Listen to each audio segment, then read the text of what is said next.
Alright. How's it going?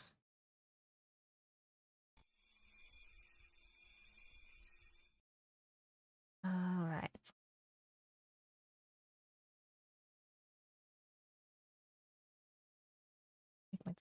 More maybe. Hello, hello. How's it going, A Hardian? Hello, illusionary. What's my crime?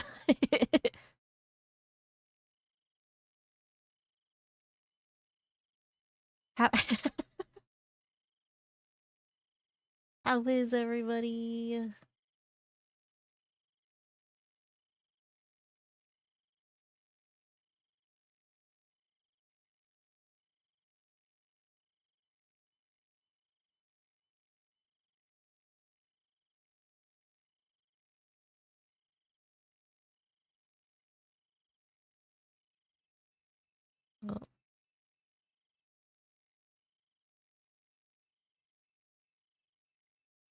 Old and tired, otherwise you're fine. You're mid. Oh, I'm sorry, illusionary. How's it going, Barkin? But yeah, I hope things get better for you, illusionary. I'm sorry, man. Oh. I had a bird poop on my head today. So, yeah. That's my day. Pretty cool.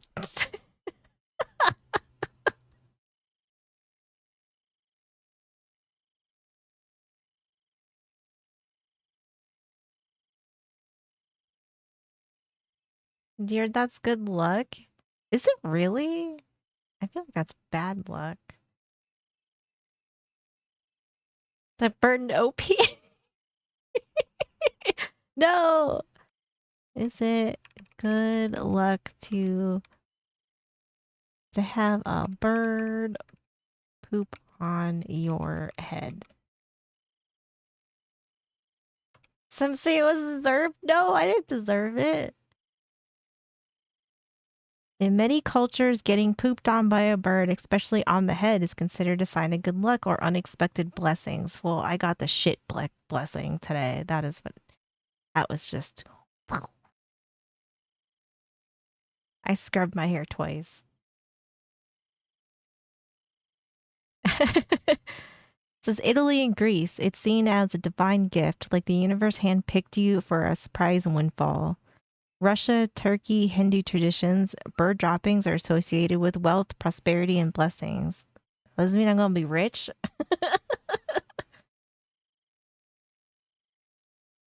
No diarrhea, constipation for a month. Great, but yeah, right. Catholic folklore even considers it a sign of good fortune despite the mess. I should have bought a lottery ticket. Yeah, maybe. Let me win that Powerball.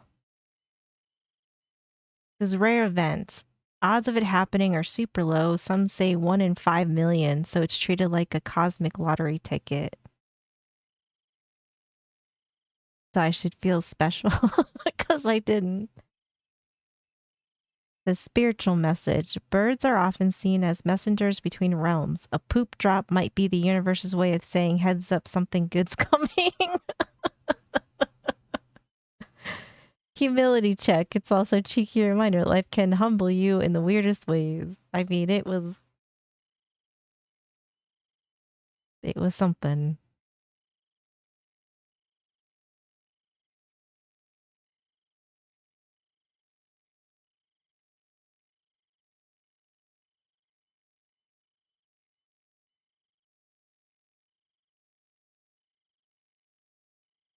So, you know,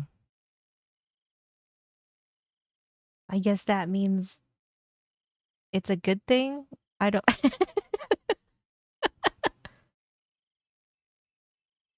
It says that's.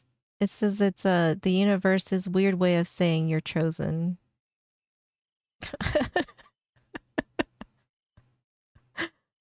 Oh my gosh.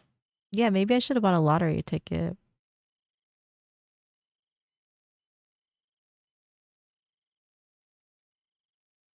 But like, bruh,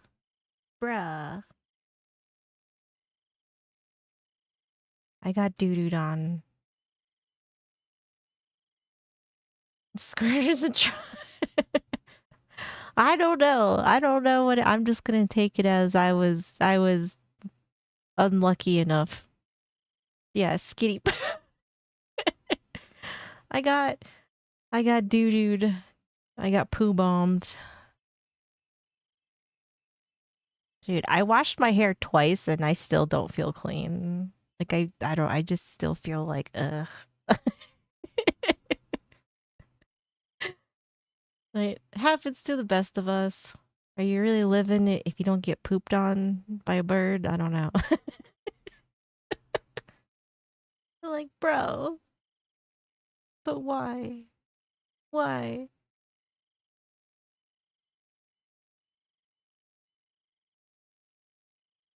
Did Donald Duck spaz the fuck out?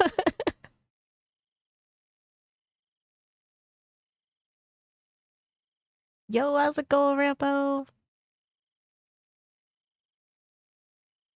After being, oh yeah, I would imagine after being a garbage man, you probably, probably nothing phases you. Like that's gross. At least it was a bird; it could be worse. That was true. That is true. Although I feel like then then you're probably like maybe like stepping in poop, which sucks. But you know, got me good. Like gross shit. Literally something. Oh yeah, yeah. I bet it's an interesting. Welcome on in, Derpy Bird. Yep, I was the victim of a flyby pooping.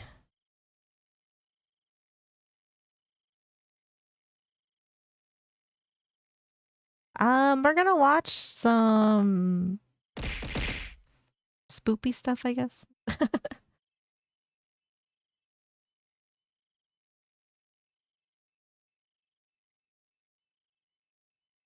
Fire department chron. Oh, I know. Yeah, I mean, I've definitely seen some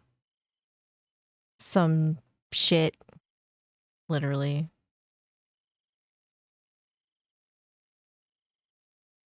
kid playing with his poo. If you missed the Weather Channel at night. Oh my god. Oh god. So vegan cook. Oh man, I said spoopy, not cursed. That's different. Vegan cooking. Ugh. I'm just kidding.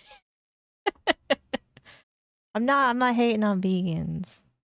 Just, you know, just lightly roasting. Just lightly roasting. You are, I'm not. I mean, you do you. I ain't gonna judge you.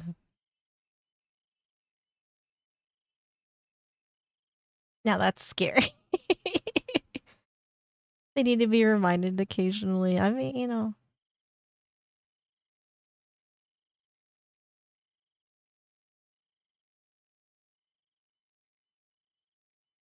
heck, you just eat the food's food. Yeah, right.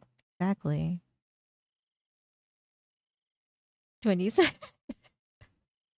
what I think is weird is like when they're just like, oh, like it tastes just like a hamburger. Like then just eat the fucking hamburger. Like you obviously like the taste of meat, right? Like just eat the hamburger.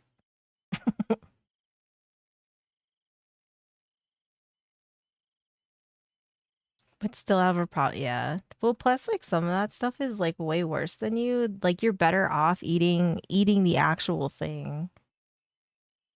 How's it go, Mel? They want the taste, not the guilt. Yeah. That's true. I mean, like I can see that, but at the same time, like I would just probably just figure out my own type of cuisine. I wouldn't try to make it taste like meat because that's like what I signed up for, right? Like I don't want to eat meat, so like why would I like the taste of it, even though it's tasty?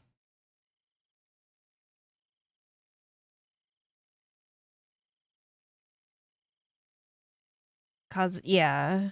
Well, I mean um like those like what is it like impossible meat or something or I don't know, mystery meat shit. I don't know. There's like some crazy shit in that stuff. And I'd be like, that almost sounds worse. Right, yes, eat the meat.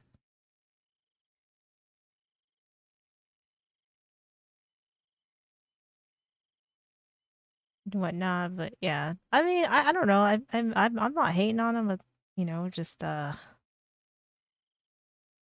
find it a little odd. Golden Pony, how's it going? Hail Hydra. Young, how's it going?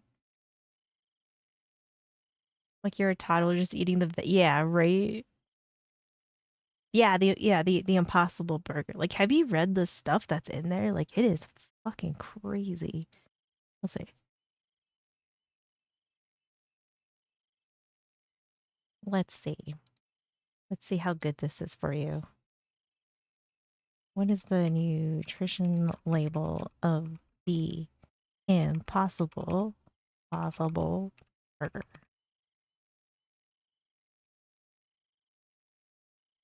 All right, an Impossible Burger has 230 calories, 13 grams of fat, 6 grams of trans fat. Okay, 370 milligrams of salt.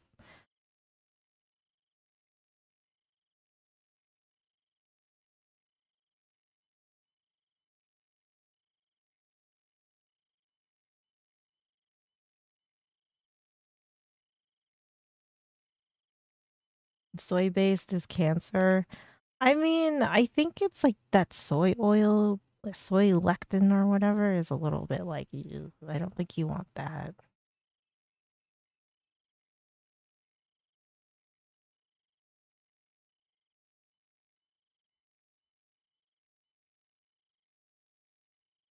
Um, yeah, they were good, but not the same. Yeah, I mean, like I don't get me wrong, I like mushrooms, but like I don't know if I could just eat like a mushroom like burger.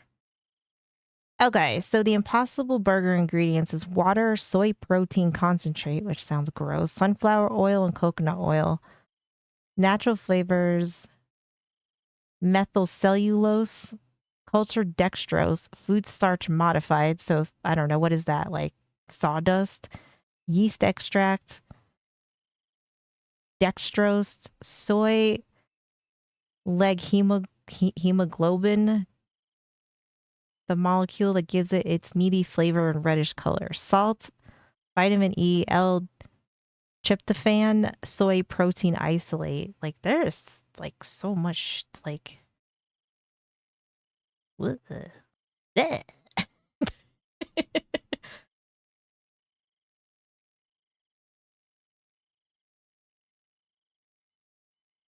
It's like protein at birth. Probably. I love seeing the Tony videos. To make tofu pancakes? Oh god. Those ingredients have no teamwork, yeah. It's kind of like there's a lot of stuff in here. There's a lot of stuff in here. Man, tofu pancakes. Oh god. Ugh. I mean, like I've had tofu and things, and like it's been fine. Like it's not anything like that bad, you know. But like it's definitely been like I wouldn't say that I think it's like a replacement to anything by any means. I think like a black bean burger probably might be okay, I guess, because you could probably do a lot with beans, but like it's still not a burger, you know. You do not want to eat. Yeah, yeah, like tofu and like egg drop soup, hot and sour soup, and yeah, like I've had it like that, and I feel like that's fine, and then you're gonna eat something that's got meat in it too.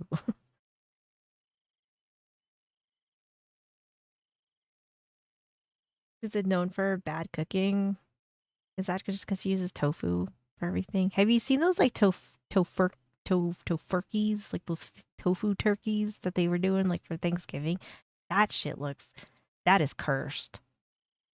That stuff looks disgusting. Like I don't even like that would probably if I was like vegan or so I'd be like, you know what? I think I'm gonna switch. It looks like really gelatinous. I don't even know how to explain it. I don't know. It looks not good. It is like the epitome of like mystery meat. Like I'm good. And then they try to shape it like a turkey. It's like you are not fooling anybody with that.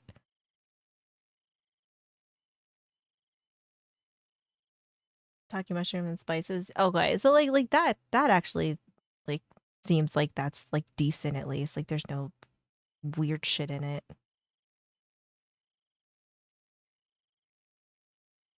It should be in a. It should. Tofu turkey should just not exist. It's so cursed looking.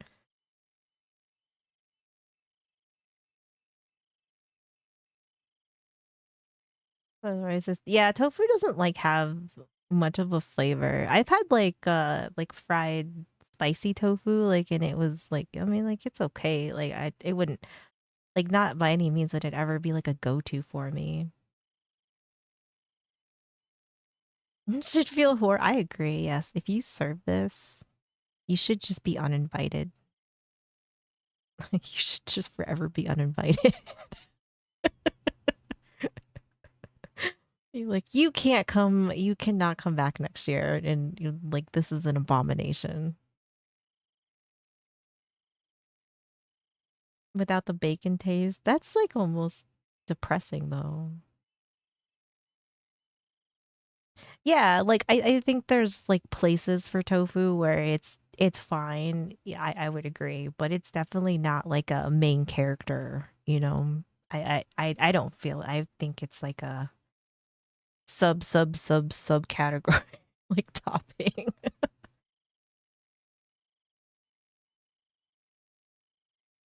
Oh, I've never tried that tempeh. I haven't. I don't think I've never tried that. I eat meat, so you know, I'm, I guess I stay in that lane. Fish, chicken, beef, pork, lamb. I mean, I just I just eat meat.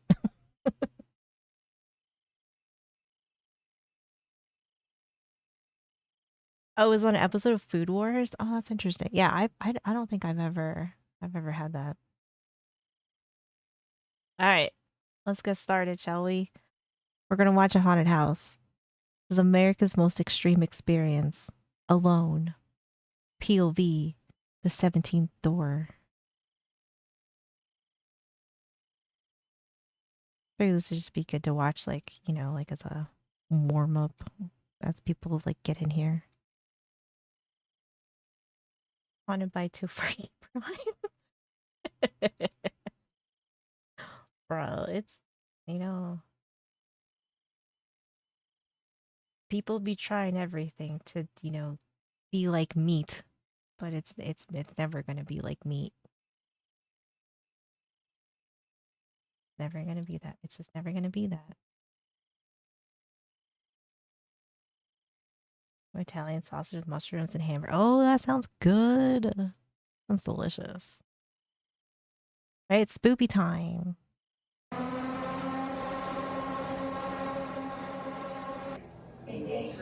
Oh yeah, this is gonna. I think it has like some flashing lights or something in it. So I guess you know, you have problems with that. Don't watch. Initiating breathless execution. Initiating breathless execution. Initiating breathless execution. All from scratch? Hell yeah.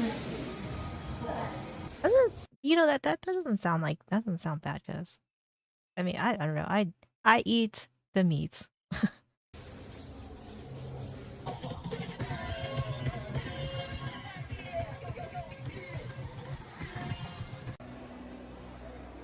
See what you agree to. You may be exposed to or come in something with insects, touching, projectiles, electrical shock, claustrophobia, moving floors, the ground, fog, lasers, dizziness, loud noises, foul scents, strobe lighting, foul language. All right. All right. Tend to find out if you're epileptic. Well, we're gonna find out today. The joy of hunting tofu creatures. This is true. This is true. I mean, you know, they eat meat. Oh wait, what is latex, water, arachnids, physical restraints, electrical shock, 100+ mile per hour winds, suffocation. Okay. Sounds like a lawsuit in waiting. No touching.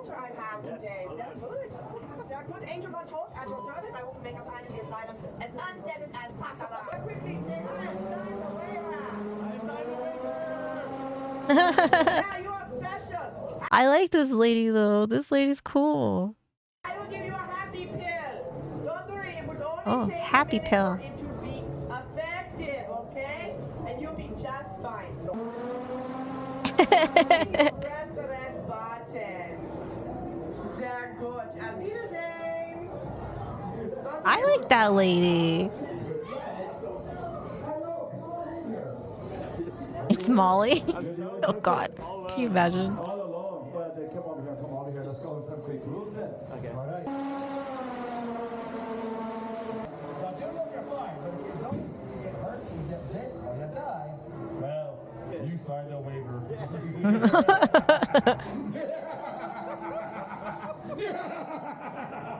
Okay, the shaky prison bus. Alright, here we go. This is door 1. Right inside, please. Right this way, everybody. Is this everybody? This is everyone. Wow, you're trying to get a whole bus to yourself. Because out of Povs, yeah, right? This evening, This I is heard an you've been up to HD. some pretty suspicious crimes. Like, come on, man.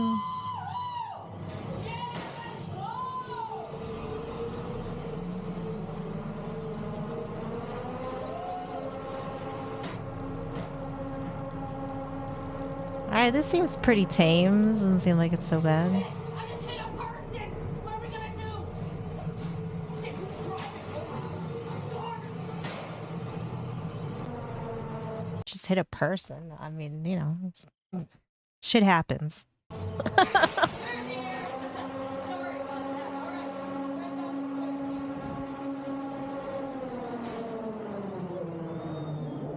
this way. Yeah, fuck 'em. Once this turns all the way You know, technically you're supposed to be like an asylum patient. Okay, I ain't stopping for nothing. If I got crazy in the back, I'm sorry. Too bad. green, you're gonna go right on through, all right? Get out of the way. Be on your best behavior. I heard some of them got a little escape plan. Oh no. Right down there. See you in a month. Just a speed bump.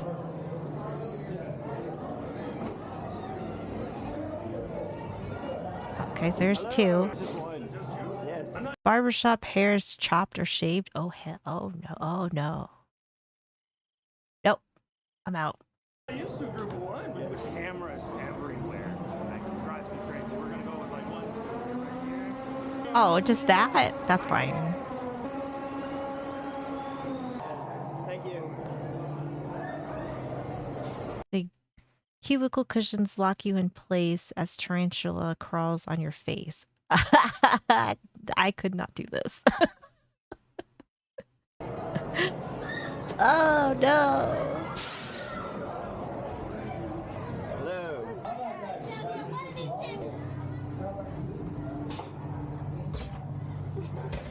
This is Spider. No, I don't know if I could do this one.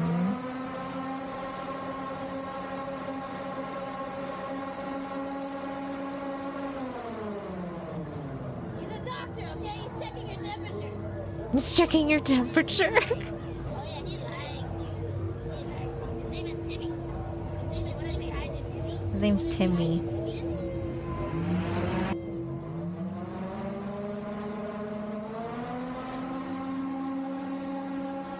Be careful with it, though. Bye bye. Bye. It's just a little guy.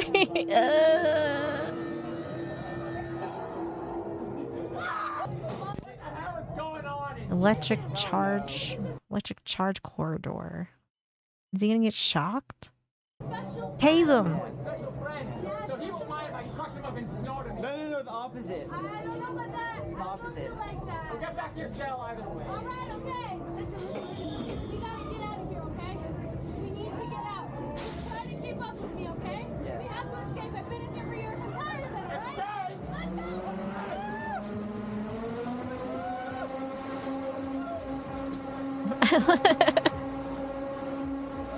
This does seem kind of like a cool experience though, and I guess you can, it sounds like I guess you can be in a group, maybe like a small group maybe, or you can go by yourself.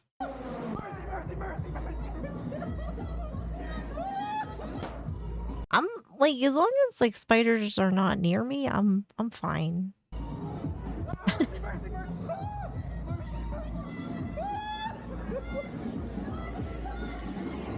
Well, this is kind of cool.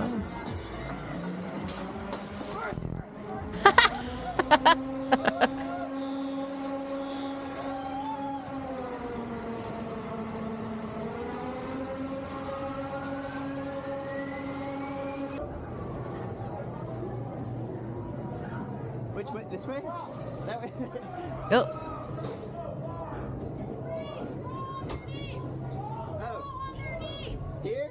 Yes. Oh. oh, there you go. You look behind the wrong curtain. Is it just you today? Just me. Just you? I should probably take this off. Zip right? zap. Yeah, you might want to hold on to all of your supplies, equipment, anything safety. I'm gonna set up a wind tunnel for you though, okay? That was a wind tunnel.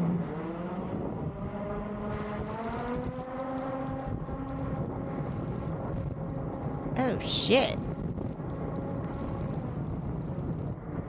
My friend Heather's gonna come out here and kick it with us. Plumber scare. Sometimes she's in a good, It's gonna be doo-doo. This is doo-doo everywhere. sometimes she's in a bad mood. We're in the sewers. But if we chat her name, she might not. This guy's a good sport.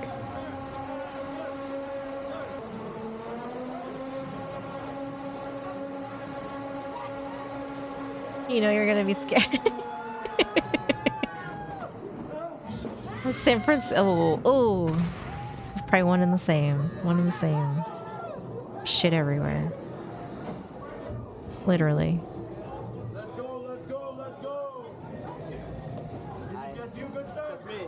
All right, sounds good. Please read this on. Are you This is a physically demanding and potentially dangerous attraction. You are pregnant. It's heart conditions or abnormal blood pressure, back, neck, or similar conditions. Okay. okay to go in? What do you do if you can't? Is it over? Get in, let's go, let's go, let's go, let's go. This guy's like so stoked to be in here. Oh, excuse me, bro. Stay there. Don't move. Oh, we get out. Let's do this. Good luck. Whoa.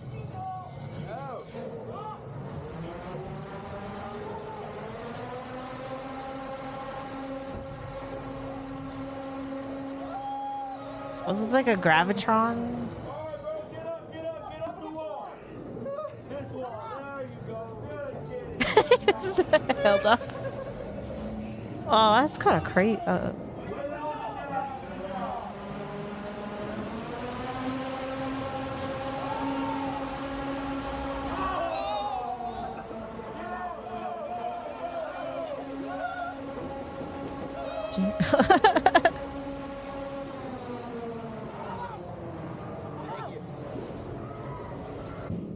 All right, he's at 8.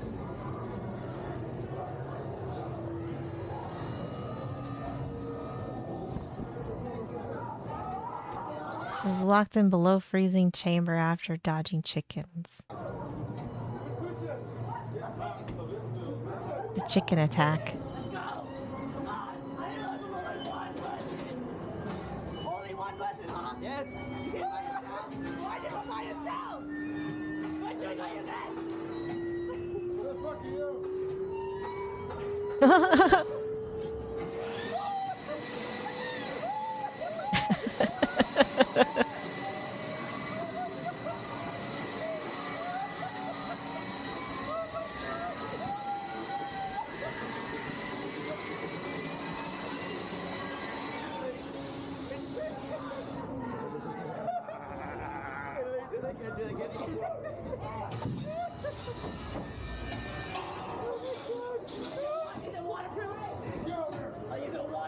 I just love that video. Damn, that is a small room. Is he laughing because he's scared, or is he laughing because he's like really enjoying himself? I can't tell. I mean, he seems like he's doing fine though. He doesn't seem like anything's really phased him. Chicken attack is glorious. That is true.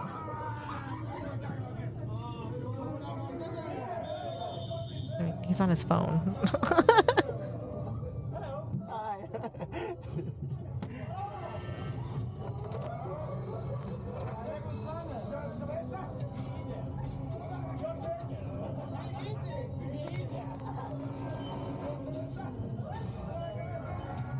Are these other people going through here?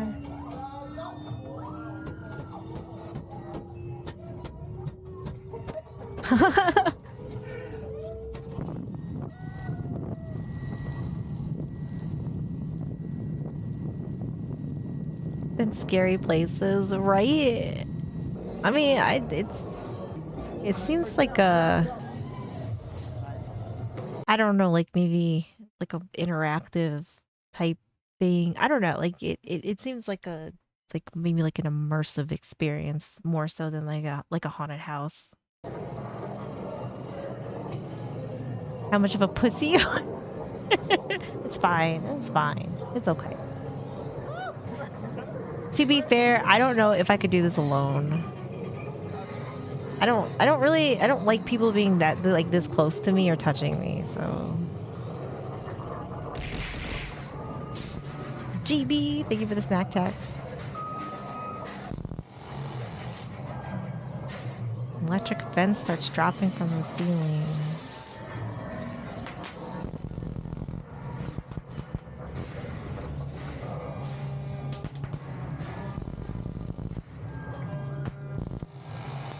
That part too.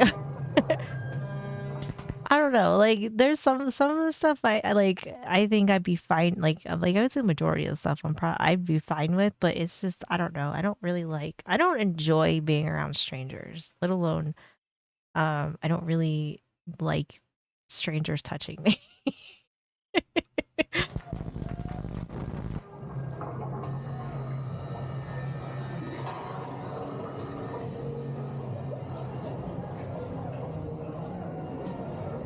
Medical supplies.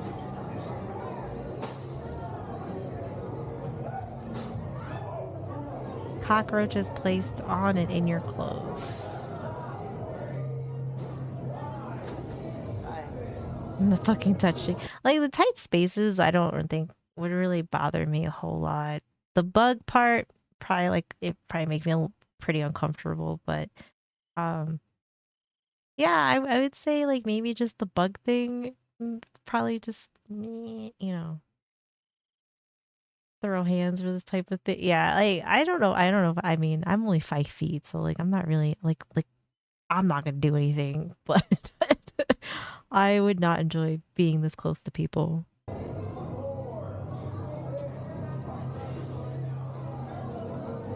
I hold him? I don't know what you do with your hands. You put it right in there, right?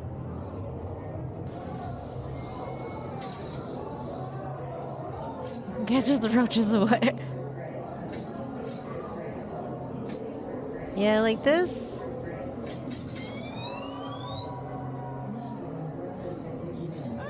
I think I'm good. I think I'm good on the roaches in my clothes. Now you get to keep it.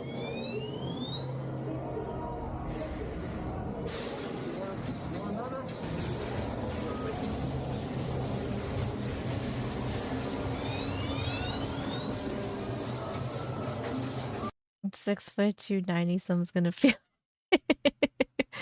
Yeah, you know, I've been knocked over in haunted houses from people from like the tall guys that like haven't seen me. I'm small.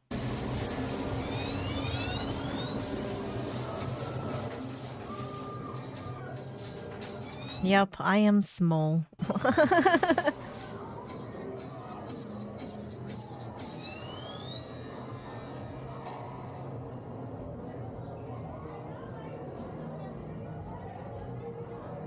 You got a little buddy now to go with you.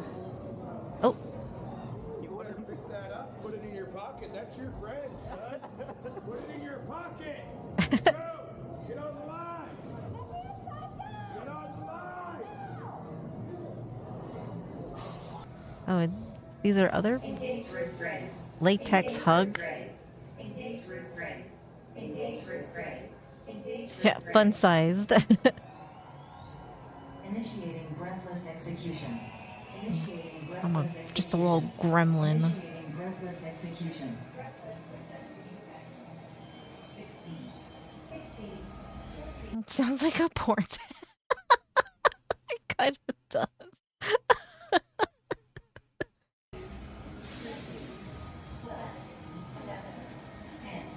You can't say much.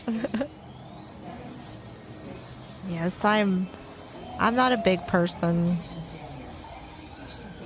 execution failure. Execution failure. Inmates still breathing.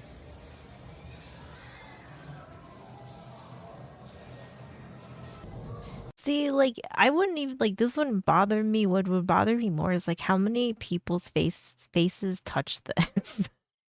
Like that's the shit that I think about. It's like this is gross. Like this has touched somebody's like face, mouth, whatever, and now it's touching mine. Like ugh, ugh. I want all of you to join hands. Those at each end, place your free hand on the Bible. Repeat after me. Please walk through the green door.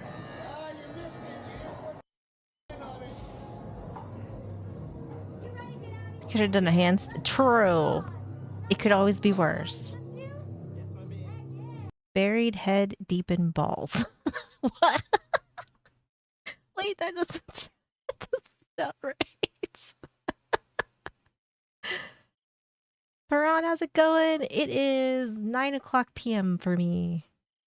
It's the 17th door. Buried head deep in balls. I kind of like that. That's great though. That's great. Yeah, alright, you just got parole. We getting you out of here, alright? Alright, He made it to the end.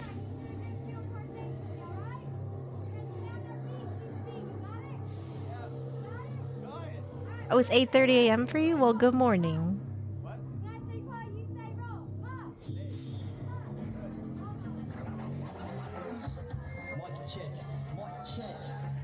What is this? He said hood rats and slutty cats? Wait. I feel like this is gonna be a banger. What are the what's the difference is that 30 me wasn't half what 15-year-old me oh yeah. Oh, river rats and slutty cats. That's what he said.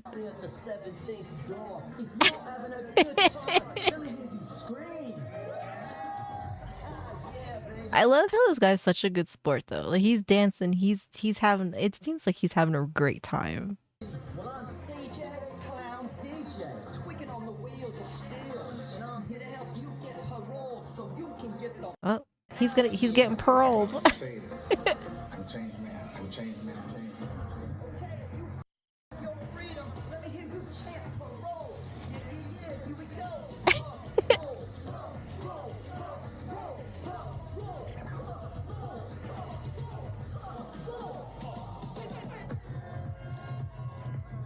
Oh my god. Here come the balls.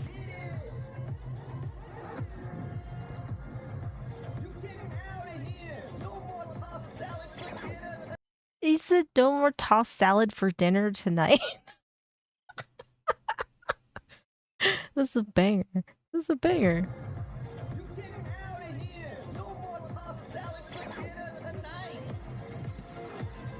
Right, balls to the wall.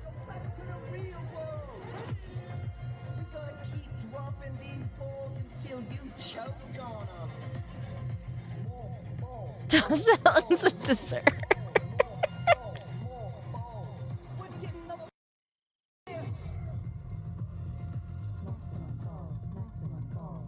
God damn.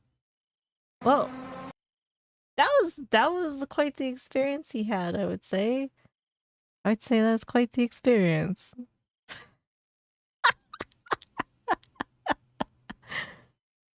Oh man. That last room though, that was pretty sweet. That was pretty cool. Like dinner, it's like dinner and a partial show. All right, this is Scare's body cam videos caught by officers. I don't know. The system says she died 3. I also don't know if like how much of this is real, so this might just be like for entertainment purposes. Police encounters often take wild and Please buy me dinner first. You're supposed to be in prison though, you know? So unpredictable turns, but these Thank you for ones the are follow. truly terrifying.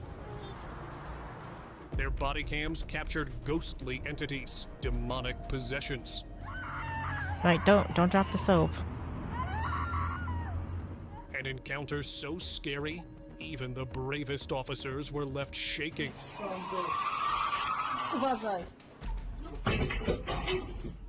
On November 22nd, 2021, a woman called 911 Man, it is thundering outside. God damn. because she thought can hear it someone through had my headset. broken into her house. She'd gone shopping, but when she came back, her front door was wide open. When police arrived, they searched the house with flashlights. That's when an We're in like 480p on this body cam though. officer started hearing loud banging coming from the closet of one of the rooms. He went to check, but there was no answer. That's not even the most terrifying part, because a few moments later, they noticed a door swing on its own. Despite a careful search, police couldn't find anyone inside and left, Police! Anyone inside, make yourself known. which made the homeowner believe that maybe her house was haunted. Demonic possession. Spoopy. On December 23rd in Vernon County, Wisconsin, a police officer was sent to confront a woman named Stacy. She had made satanic claims Stacy, over baby. a phone call and even told her friend that she would come for her, which is why the friend alerted police. When the officer arrived, he found her home in ruins and Stacy acting in a Right, taser. I mean, she's got like carbon monoxide poisoning going on. dangerous way. Hey, Stacy. God damn. Bat down. Put the bat down. Put it down. It looked like she had lost all think sense she's gonna of get reasoning, tased. almost as if she were under demonic possession. The officer had no choice but to control the situation in the safest way he could. Put it down. Her house looks like the other lady's house that she seemed like she was possessed. Like from last week. Like her house is trashed like this too. She had like glass everywhere and she was barefoot. Like those like identical. No choice but to control the situation in the safest way he could. Put it down. Stacy, put it down or you will get tased. Taser deployed. Taser deployed. Look. Stacy was arrested, and demonic possession or not, her actions made her a high-risk individual. So they charged her with disorderly Yeah, it conduct, definitely could have been resisting drugs. arrest, and reckless endangerment. Possessed passenger. In Brazil, a woman in a truck's bed was behaving in a disturbing way, so Hey, we're going over to Gus's side of the woods. police pulled the truck over. At first, they thought she might need help, but when they approached, they were horrified. The woman's behavior didn't seem human. Yeah, drugs are bad. She was making guttural sounds, and her body I've never twitched seen that, Gus. unnaturally, almost like she was being controlled by something demonic. The officers had seen many people under the influence of illegal shout out to substances, Brazil. but none Don't do drugs. of them behaved this way. Believing something darker was at play, they took both individuals into custody, but no one knows what happened next. Right, probably on crack.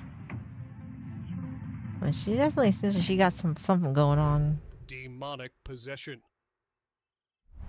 On the 16th No, this dude's just an asshole. We've of seen March this one. 2023, Officer Nick was dispatched with his team to a home because a guy was acting dangerously. It was Right, a yeah. 22-year-old man named Anish. His father reported he'd been jumping from high places and This throwing kid's just a things around. When douche. Officer Nick confronted him, Anish refused to speak. Although I think he was off his meds because we watched this whole thing. Like, I think he's just off his meds. I don't know what he has, like what kind of problem he has. What's going on? Why are you jumping like that? Are you her? What's your name? What's your name? I'm Nick. And stood in a hostile stance. His family told the officers he never used any illegal substances or medications. However, he'd been involved with a strange cult recently, which is why they We didn't hear that in the last video, so like, is that even true? thought he must be possessed. Police simply dismissed that idea, and when Anish didn't cooperate, they arrested him. Haunted police chase. You want to catch him when he like swung on the officer and then just got manhandled? A police officer responded to a disturbance call from neighbors who reported strange activity in a house in Ohio. When officers entered, the house was completely dark and empty. The flavor. The sound of crying suddenly started coming from one of the rooms. He only took a sip of the Kool-Aid. When he was following it, he felt someone behind him. He turned around to see a figure that vanished instantly. As he searched further, he encountered a terrifying ghostly woman with her face hidden by long hair. The officer ordered her to drop to the ground. Get on the ground!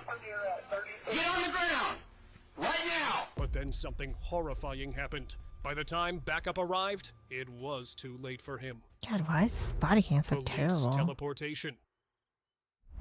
This Is this the bizarre card? case took place in 2016 and was captured on Officer Joe Hall's This the one that goes through the dash cam. fence? He had pulled over a driver You see, I don't know if this is the same one. Is this one that like goes through the fence? for an unsafe Like it, like- lane change and asked for his license and registration. Before the driver could give his documents, Live a potato. strange white light suddenly Oh. filled the area.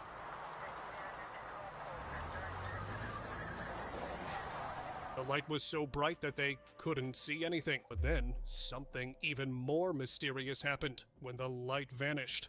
Officer Hall vanished too.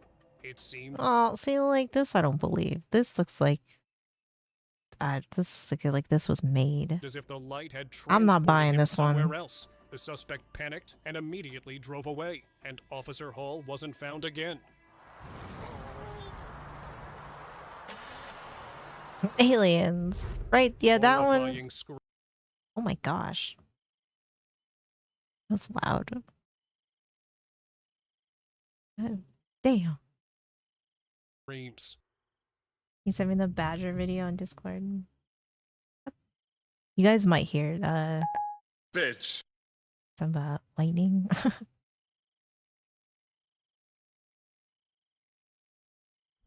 This video is Thunder, really I mean. unsettling. An officer was checking out an abandoned area near Kentucky. He had gotten reports of a strange woman running around and scaring people. He was checking the dark area with his flashlight, searching for any sign of her. Suddenly, he heard a terrifying scream that didn't seem human. It was so loud that he felt his soul nearly leave his body. Later, his partner joined him too, but they heard the scream again. They didn't go closer, and decided to return only if they had a strong backup and enough arsenal to handle whatever was screaming. Yeah, right. Possessed woman. I don't know about that one either. Like that one seems weird. That one seems, I don't know. I kind of like don't even believe like most of these. A terrified family in Brazil called police after they kept hearing screams from their neighbor's house. They thought something horrifying was happening inside her home. When the officers rushed to the scene, they found the young woman in a strange condition, and she kept screaming in a demonic voice. The YouTube channel. No mames. They thought she had taken illegal substances, so they arrested her. However, The police later revealed that her tests showed nothing in her system, so they had to find another cause for her behavior. After an investigation, they found these eerie ritualistic objects. Let me see the proof here. Let me see the proof. Like, I don't know. I don't know about this. Here, after an investigation, they found these eerie ritualistic objects. Investigators suspected she'd been involved in dark rituals, which The left her cougar in that that casualty guy. disturbing state. Yeah, baby. Right, twice in a video. Terrifying possession.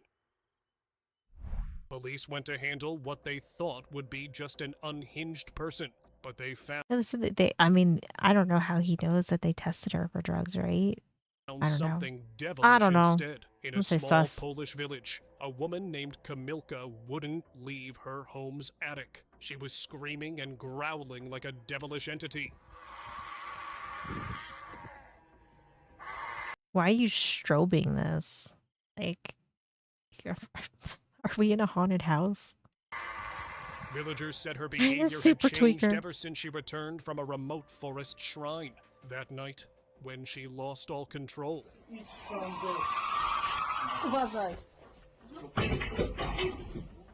they were certain she was possessed. Even paramedics were terrified. The video ended there, but according to sources, they subdued her and took her to a hospital. She was sedated, but we don't know if an exorcism was done. I don't know. Hospital I invisible don't know. entity. I don't know about these videos.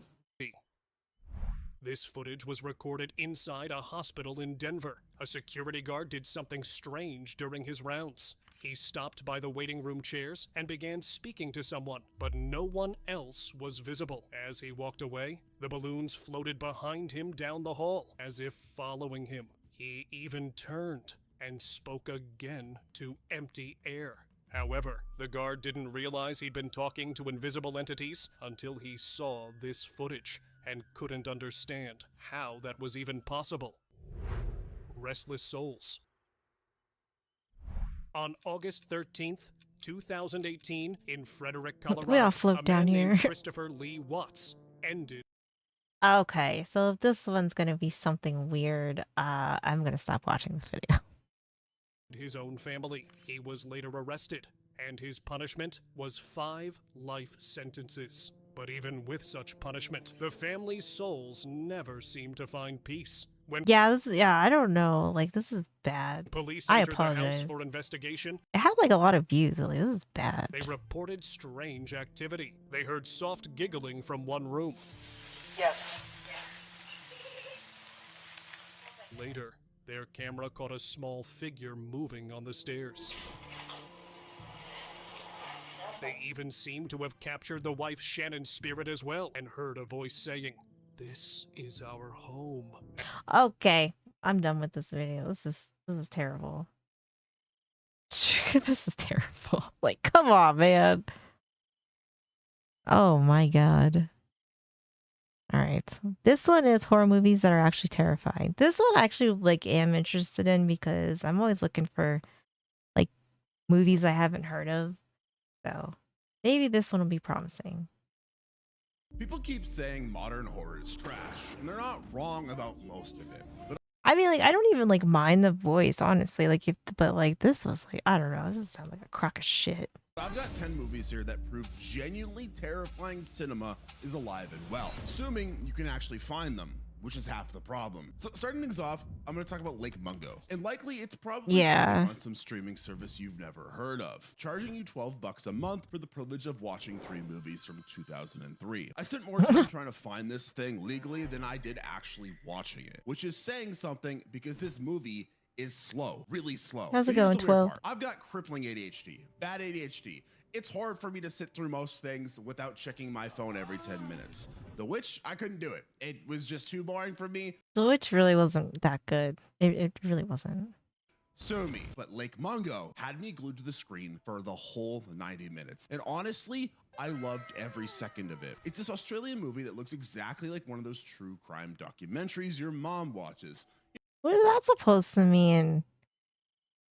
Is he trying to say like just old women watch true crime stuff? Damn. Okay. You know, the ones with the dramatic recreations and talking head interviews. Except this family isn't talking about their missing daughter because she ran It away tasted to better than join you a thought. Oh, cult. nice. She drowned. Alice Palmer, 16 years old, dead in a lake. The movie starts The Witcher after was the funeral. okay. The parents are doing that thing where they're trying was to hold okay. it together for the cameras, but you can tell they're completely broken inside. The brother's angry. Everyone's just trying to He's a zoomer. He might. I don't know. Yeah, he might be. figure out how to keep living when this massive thing happened to their family. Then weird stuff starts happening in their house. Now, most ghost movies would have dishes flying around and doors slamming. Lake Mungo gives you a phone ringing at 3 in the morning. Pictures that look a little bit off. A bell that should not be ringing. Small things that make you think you're just gonna go crazy. The genius part is how real this movie feels. These people talk like actual grieving family members, not movie actors in a horror movie. The mom keeps checking Alice's room. The dad weird. throws himself into Doesn't his sound that work. bad. The brother gets protective and angry at everyone trying to exploit their tragedy. And this whole time, you're watching this home video footage that's a mix of what Alice filmed before she died and her brother documenting everything else. Just like normal teenager stuff, hanging out with friends, being annoying, doing whatever teenagers do, which makes everything so much worse because she feels like a real Right, yeah, it kind of seems like a Blair Witch kind of type of thing. I mean, I feel like that started the whole like found footage like mockumentary style stuff, but this one, I don't know. I mean, this one looks okay. person, not some horror movie victim. The scary part isn't really the ghost stuff. It's watching this family try to process something that doesn't make any sense. How do you move on when your kid just dies? How do you sleep in a house when you keep hearing her voice? How do you explain to people that you saw her standing in your backyard? Most horror movies give you 20 jump scares and call it a day. Lake Mungo Right, that's gives true. you only one. And it's absolutely brutal because by that point, you care about these people.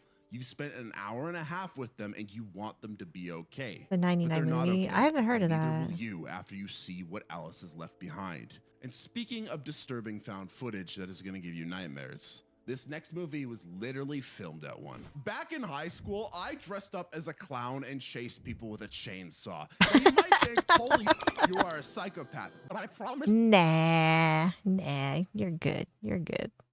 I am not. It was part of our student government thing, and we put on a haunted house for charity. So me being this like awkward teenager who was like 6'2" and kind of tall and broad, I was So like, I let me scare the I mean, shit out of that some doesn't people. sound This weird. was also back in time when everyone kept seeing those clowns pop up in like news articles. So it was at the peak of the clown terror. What we did is we built this whole like haunted house thing. And This is the first Blair Witch made in '99. Oh, I don't know. Let's see. Let's see.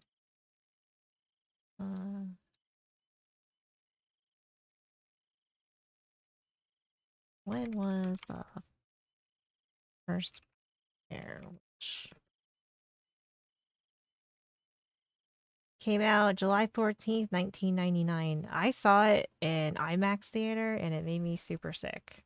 And I think I maybe watched it one other time after that, but I got super sick. at the very end of this haunted house, there's a stairwell all of the people going through the haunted house would walk up. I was hiding behind the door, and So they you would must walk have been. out Oh, into we're this just watching hallway, and then like at the end of the hallway scary was the movie end of the haunted suggestions. house. And so I would walk very quietly out of this door behind all of them so they could not see me. And then I would rev a chainsaw, start laughing like, and just chase them down the hall. He should like. Did he work in a haunted house? Because that sounds perfect. That sounds like a perfect job for him, just to be like a crazy person in there. The chainsaw had the blade taken off, so it was completely safe. I had a lot of fun. Everyone their pants. It was an amazing experience. Like the tallest guys that were on my football team, they were pretty scared. It was fun. It was amazing. I loved it. Here's a picture for proof. I thought that whole situation was hilarious, though, until I watched Hell House LLC. I've seen this one. I didn't like it. And Not a realized how fan. quickly fun scares can turn into an actual nightmare. This movie follows a group of people setting up a haunted house attraction in an old hotel. Seems normal enough, right? Buy some fake blood, set up jump scares, charge 20 bucks admission. Easy money. Except they picked the worst possible location. The Abaddon Hotel isn't just old and creepy. It's legitimately haunted, and not in like a fun way. The You're movie like, shows "Oh, you their set God." footage. They're hanging decorations, testing sound effects, placing these really unsettling clown mannequins around the basement. Standard haunted house stuff. But then things start going wrong in small ways. A clown dummy moves when nobody's near it. Doors open by themselves. One crew member quits after seeing something that made him go completely pale. The smart move would be pack up and find a different building. But these people have already spent their money, and opening night is I don't know. There's a couple people that were like decent actors in this one, but overall, like I don't know. I was not a huge fan of this one. Like it was up. It's okay. It's not the worst, but it wasn't. It definitely is not great. 15 people died that night. Customers and staff. The brilliant part is how they reveal what happened. You get You pieces saw of the the clown on the story poster. through security cameras, camcorder footage, and interviews with survivors. Well, the one survivor. I think Paranormal Files did a ghost hunting thing at this one. I think. Who might not actually be a survivor at all. The basement scene in this movie is absolutely perfect. They set up strobe lights down there as part of the attraction. Customers are walking through, everything seems normal, and then the strobing lights reveal one of those clown mannequins is moving. And not just moving, but getting closer to this actress who's chained up as part of the fake ritual scene. Turns out the ritual isn't fake anymore. This movie builds this incredible tension because you know something terrible is gonna happen, but you're watching all the setup footage where everyone's just doing their job. Yeah, the remake of Pennywise is not good. Joking around, complaining about the long hours, arguing about where to put the fog machine, normal work stuff. Then opening night arrives and all hell breaks loose. Literally. This movie feels so realistic. It's another amazing found footage gem. This is the #1 movie I recommend to any like normie person that's trying to get into horror movies. Okay, I would agree with him there though. Like, you know, if you haven't really watched a whole lot and you want to get into like these kind of, I mean, I guess I would say this is like a beginner one. Most of them have not seen this movie, and it will genuinely make you shit your pants. Such a good movie. By the end, you literally will never want to go in a haunted house again. But if moving clowns are gonna freak you out, wait until you meet something that kills you when you blink. So right now you're probably thinking about blinking because I just said that. Well, sorry about that. Try not to think about it for the next few minutes. Why? Let's find out. Butterfly Kisses takes this automatic thing your Yeah, eyes they do and definitely, turns I it into a mean, death sentence. I really had no desire to watch the new one just because I didn't want it ruined. Like, cause like I remember watching the original, I remember reading the book, and so I just didn't want it ruined. So like I've done it like with a lot of movies where I just won't watch them because I want to remember them the way that I remember them as like the OG. So like I just won't watch them.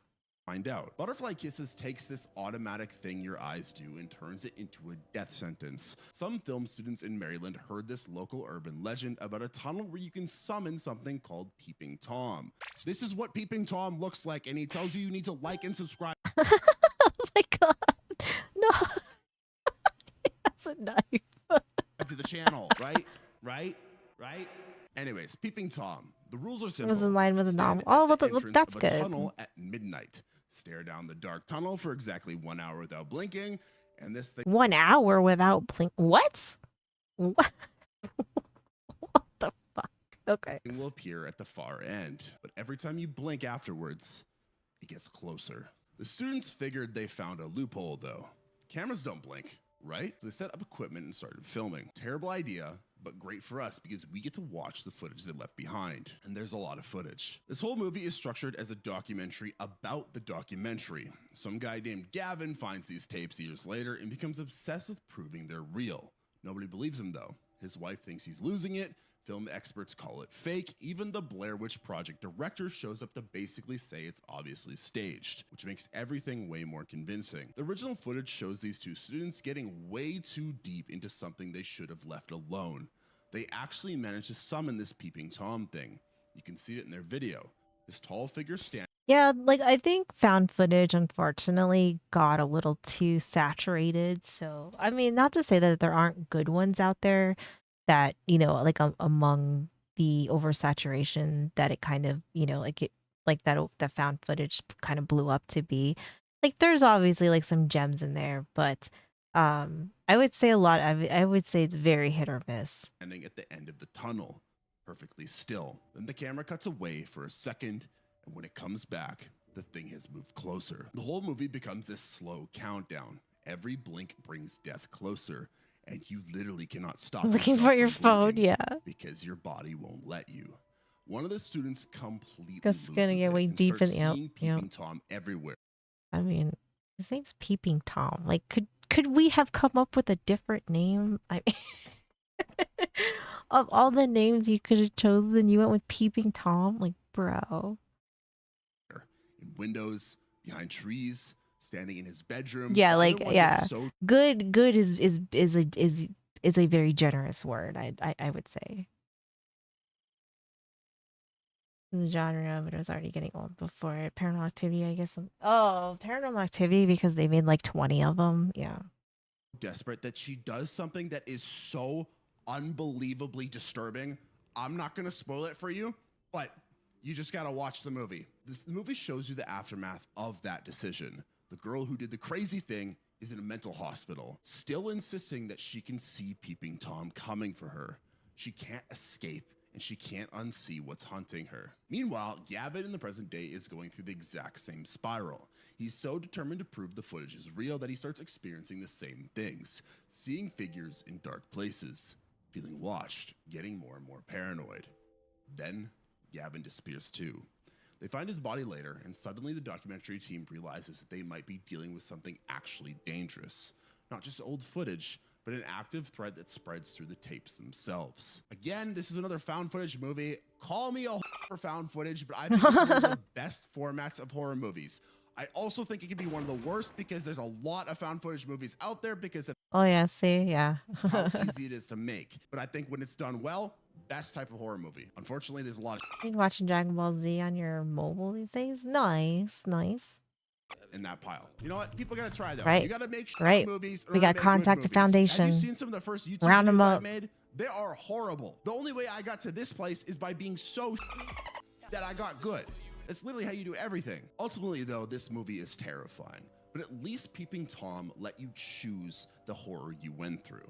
This next family had no choice about their destruction. Every family has those home videos where dad's way too excited about the new camcorder. You know the ones. Christmas morning, 1997. Everyone's in pajamas looking dead inside while dad zooms in on people's faces asking how they slept. Exhibit A starts exactly the same way. The King family I feel like I've heard of this movie. I know I've never watched it, but I feel like I've heard of this one. seems perfectly normal in their home footage. The daughter Judith got the camera as a gift, so now she's documenting everything. Dad Andy's planning to move them into a bigger house, Mom Sheila's making dinner, and little brother Joe's being annoying. Standard British family stuff.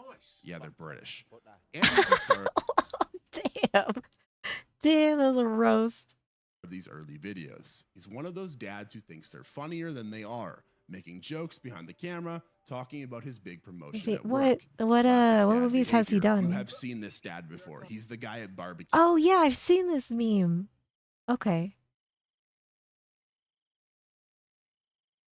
With him, I don't know how to spell stop direct. Oh, they did Saw and The Conjuring. I like the first Saw movie. I don't know if I really I mean like I've watched like pretty much every Conjuring movie, but I don't know if I've really like liked all of them. I don't even have to point out which guy he is. He's just the guy at barbecues. You will understand exactly what I mean. But then Yeah. things start getting weird in small ways. Andy starts getting a little too interested in everyone's business, asking too many questions, getting upset about stuff that shouldn't matter. The camera catches these moments where his smile drops for just a second before snapping back into place. Turns out Andy hasn't been very truthful about a lot of things. I'm not going to spoil exactly what those things are, but let's just say Mind your Andy business. is not a very good person. And the family doesn't know any of this yet, but they're still making their normal home videos while Andy is slowly spiraling. Is he like a predator or something? The And then killer. He's a one serial night, killer. The unthinkable happens. Now, I'm not going to spoil the ending of this movie, but basically it is extremely terrifying 15 to 20 minutes. It's just genuinely unsettling because this could happen in real life. Again, found footage comes in. Oh, it's because he's like a killer or something, and then he like snaps and then rip family.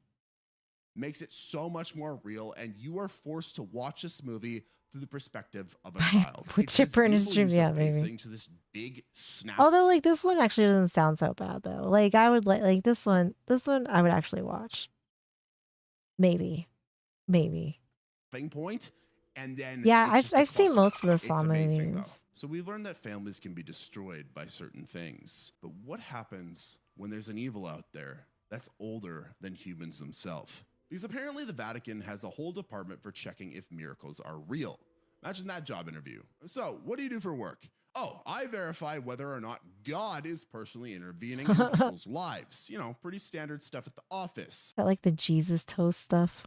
Final prayer follows 3 of these miracle investigators as they head to some tiny English church where weird is going on. Deacon's the skeptical priest who thinks everything has a logical explanation. Father Mark's the by-the-book Vatican guy with forms to fill out. Ray's the tech expert who sets up the cameras everywhere because apparently God needs to be caught on film to count.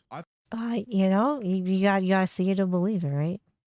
Expert who sets up the cameras everywhere. Pixar because didn't apparently happen. God needs to be caught on film to count. I thought the whole point of God was like believing, but apparently the Catholic Church, they need their evidence. They're investigating reports of supernatural activity. Candles lighting themselves, objects moving around the altar, mysterious voices, standard church haunting stuff that could easily be explained by old building noises. It's and a prayer hub. imaginations. The local priest is absolutely losing his Only mind prayers. over what's happening. The poor guy is so disturbed that he jumps off the bell tower before the investigators even finish setting up everything. Oh They my probably should've taken God. that as a warning sign though to leave. They didn't, because these are professional miracle verifiers, so they keep investigating and they discover the church was built on top of an ancient pagan Parsley. temple where people used to sacrifice humans to some unnamed god, which explains why this miracle doesn't feel particularly holy. The movie spends most of its time building up this Well, like, what's the miracle supposed to be then? Like, what? I feel like we missed some context here. mystery about what's really causing all these strange things. Then Father Mark disappears Like, during just what 'cause was supposed candles to be a routine blessing get ceremony. lit on their own? Deacon and Gray hear his voice calling from help somewhere underground. So naturally, they decide to go looking for him in the tunnels beneath the church. This is where this movie takes the hard left turn into absolute nightmare territory. I cannot spoil this movie, but this is genuinely one of the coolest concepts ever in a horror movie. And it is so deeply disturbing. You just gotta watch it. I can't tell you. You just gotta watch it. I cannot spoil this for you. You just gotta watch the movie. As this horrible He seems like he really liked this one. the enthusiasm is very high for this one. thing is going on though, you can like see these people just getting roasted alive. That's the most broad way I'm gonna put it. Roasted alive, and you can feel their terror through the camera they brought with them. They're never Yeah, getting maybe. out of this. I think Maybe, Lou's horror maybe. is disturbing, but human monsters in the wilderness are somehow sometimes worse. Nothing says romantic getaway like driving 3 hours to a place with no cell service to sleep on Man, fuck that. 3 hours. 3 hours to go camp. the ground and poop in the woods. That's exactly what Ian and Sam decide to do for New Year's Eve, because apparently hotels are for people who hate adventure. Right, They arrive taking a at this wrong turn. Beautiful, isolated campground in the Australian bush.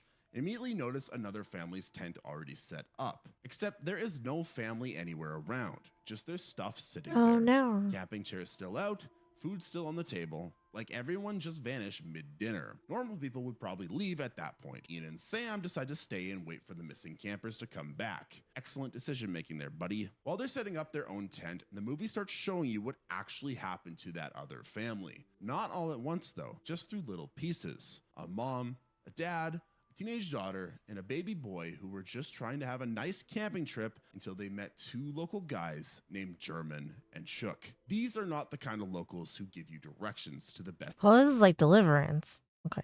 fishing spots. These are the type of locals you'll wish you'll never have met. German and The hills Shook of saw like, this give me family camping baby. alone and decided they looked like easy targets. What follows is some of the most realistic and horrible violence you will see in any movie. They assault and just do horrible things to the entire family, but somehow the baby survives by it being left in the bush. The movie cuts between this nightmare and Ian and Sam's pleasant camping experience. They're making coffee and talking about their relationship while you're watching footage Right, of a banjo family music being intensive. brutally mauled at the Well, this is like Australia though, so you know, this seems like a maybe like more updated version. exact same spot. When German and It's Shook somewhere realize else. there are new campers, they see another opportunity. Shook approaches Ian pretending to be helpful and offers to guide him in searching for the missing family. Meanwhile, German goes after Sam. How'd you get a hold of one of those? Huh? Where? Very, very lore accurate. And offers to guide him in searching for the missing family. Meanwhile, German goes after Sam. Ian gets led straight to where the bodies are hidden. Shook reveals everything, basically taunting him with what he's about to do to Sam. Ian manages to escape into the bush and gets hurt in the process. Sam fights back against German and actually does some damage before running to the woods and finding the surviving baby. Now everyone is scattered through the wilderness with two psychopaths hunting them down. The final confrontation is absolutely brutal, and again, I am not going to spoil it. Everything I mentioned so far right now is just little baby teacups. The end is just insane. Watch the damn movie. It is genuinely terrifying, and it shows you how horrible human beings can actually be, but it does it in such a clever way, and the tension just makes this such a good horror movie. It is like this could have this been over very quickly. Just saying. Completely realistic movie that could happen to anybody that goes camping. So make sure you lock your tent if you go camping. The next movie we're going to talk about is incredibly disturbing for other reasons though, because it is a romance movie. Dating apps have trained us to expect the worst from every human interaction. So when a girl meets a guy organically at the grocery store, it feels revolutionary. Oh wow, he was approaching me in person while I was buying spinach instead of asking me for my Snapchat. He's basically Prince Charming. That's exactly how Noah feels when she meets Steve in the produce section. He's charming, funny, not immediately asking for creepy stuff. Yeah, but I mean, like, I guess unfortunately for over there, you know. Produce section. He's charming, funny, not immediately asking for creepy stuff or talking about cryptocurrency. And most importantly, he's Sebastian Stan. He's very... Is he from Gossip Girl, right? Yeah. Yeah. About cryptocurrency. That's what's his face. And most importantly, he's Sebastian Stan. He's very hot. We'll just get the point across. Well, I don't know about acknowledge, that. But... man to man, that is a very attractive man. That is like a very important part of the movie, though, him being attractive and like a kind gentleman. He's a handsome guy with actual skills who doesn't live in his mom's basement. He's basically everything I'm not. So when Steve invites her on a weekend getaway after just a couple dates, Noah ignores every true crime podcast she's ever listened to and says yes, because he's cute and he makes her laugh, and sometimes you just want to believe people aren't terrible. Big mistake. People suck. Steve drugs her wine on the first night. Noah wakes up chained to a basement, and Steve's personality has done a complete 180. Turns out the charming guy from the grocery store is actually Brendan, a cannibal who runs a very specialized business selling human meat to wealthy clients. And by human meat, for like, but yeah, I don't know. I mean, like, this seems very like cliche in a way. Business selling human meat to wealthy clients. And by human meat, I mean the women he dates. Noah isn't just kidnapped, she's literally turned into livestock. Steve keeps multiple women locked up in his basement, surgically removing pieces of them while keeping them alive. Fresh meat, as he cheerfully explains while dancing around his kitchen like he's hosting a cooking show. The movie shows you exactly how this whole operation works. Steve packages human flesh in vacuum-sealed bags, labeled with cuts like you'd see at a butcher shop. Takes orders from rich clients who want to try the most exotic. I do like the premise of this video, though. This is interesting. Meat available. This is at least different. Like a whole damn business model out of this damn hobby. The worst part is how casual Steve is about everything. He's still the same charming guy, just explaining how he's going to harvest parts of her body for dinner parties. He even takes maybe we're dating, yeah, right. But as a sample for potential customers, which is exactly as horrible as it sounds. That is the most I can say about this movie without spoiling the crazy ending, but it is so genuinely disturbing and also wholesome. And because it's wholesome, it makes it more disturbing, if that makes any sense. Like literally it's so... No, that makes sense. I mean, this one at least like kind of, I mean, it has like a like psychological thriller kind of undertone to it, you know. So, but I do feel like the like collecting people is nothing new, but this one actually doesn't sound that bad. romantically cute in the first 30 minutes, and it's just like, oh god, what the fuck is going on? It takes you for a ride, and that's why it's an amazing movie. He is a horrific so show. yeah, Oh, if you're did looking he? to date anybody, don't date a cannibal. It won't end well. What about identity theft? You ever talked about identity theft? Well, I'm going to talk about identity theft because remote work has really evolved since the pandemic. You know, it used to be you'd work from your kitchen table pajamas. Well, now you can just work inside someone else's Oh, he was brain a while they serial commit murder killer. for you. Technology is amazing. Possessor takes the gig economy to its logical extreme. Tasia Voss works as an assassin, but she doesn't actually do the killing herself. She uses brain implant technology. Oh, the Amazon guy. I do know that story. Possess other people and make them pull the trigger. Then she forces them to themselves, erasing all evidence of her involvement. It's the perfect crime, except for the part where it completely destroys your sense of self. Tasia's latest job David involves Cornley is possessing kind of weird, but Colin, yeah. a regular dude whose girlfriend happens to be the daughter of a wealthy CEO. The plan is simple: make Colin kill the target, then Colin clean, efficient, untraceable. Colin's mind fights back harder than expected. What starts as a routine possession turns into a psychological war inside one body. Colin's consciousness refuses to disappear. Oh, this is like an MK Ultra spin. Into a psychological war inside one body. Colin's consciousness refuses to disappear quietly, and Tasia starts losing control of the situation.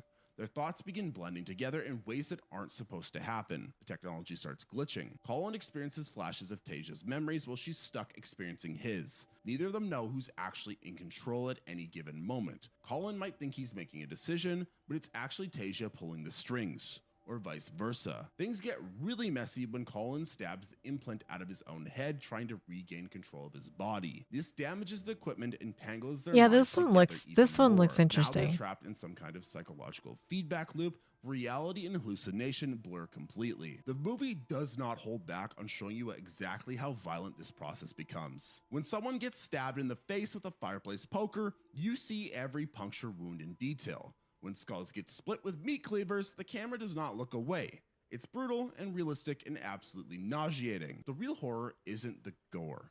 It's watching two people lose themselves completely as their identities dissolve into each other. Colin starts acting like Tasia.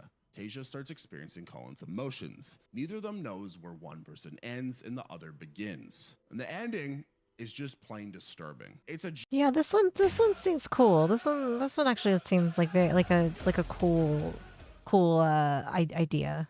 giant 180 that Thank you for I the did follow. not see coming. It's a disturbing movie, but it's really damn good, and that's why I'm suggesting it. Somehow it even mixes in body horror, and that's one of my favorite horror genres. So if you like that too, you gotta watch it. But let's move That's on. a little to gore. different part Yeah, of the world. gore Let's doesn't. talk about Indonesia. That doesn't Why bother are we me. talking about Indonesia? Well, most horror movies give you breaks between the scary parts. Little moments to catch your breath, make jokes, check your phone. Maybe the characters sit around discussing their next move, or they're having relationship drama, you know, standard pacing stuff. Well, Satan's Slave said no thanks to all that. This Indonesian horror movie starts with a mother dying after a long illness. And from that moment until the credits roll, something terrible is always happening. There's no downtime, no comic relief, just 90 minutes of supernatural assault on this poor family. The Suwano family thinks their problems are over when the mom finally passes away. She's been sick for months, bedridden and ringing this little bell whenever she needed help. Death was almost a relief at that point, but then the bell starts ringing by itself. Mom's ghost isn't resting peacefully. She's wandering around the house at night, appearing in doorways, standing outside windows. Classic haunting behavior. Except she's not trying to comfort her family or deliver some important message. She's being really freaking creepy. The movie Is that like what was but like this is like a family doing some bad shit? Entire Japanese. There's a few Korean ones that are pretty good too. movie hits you with scare after scare. Rocking chairs moving on their own.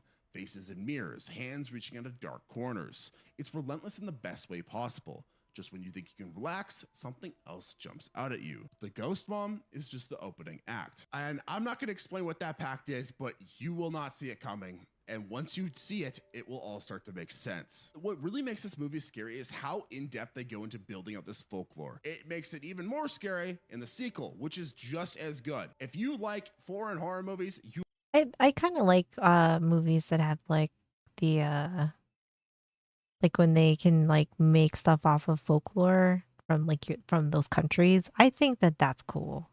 You have got to watch this movie because it's so damn good. It's just bad crazy. It's not a Korean one.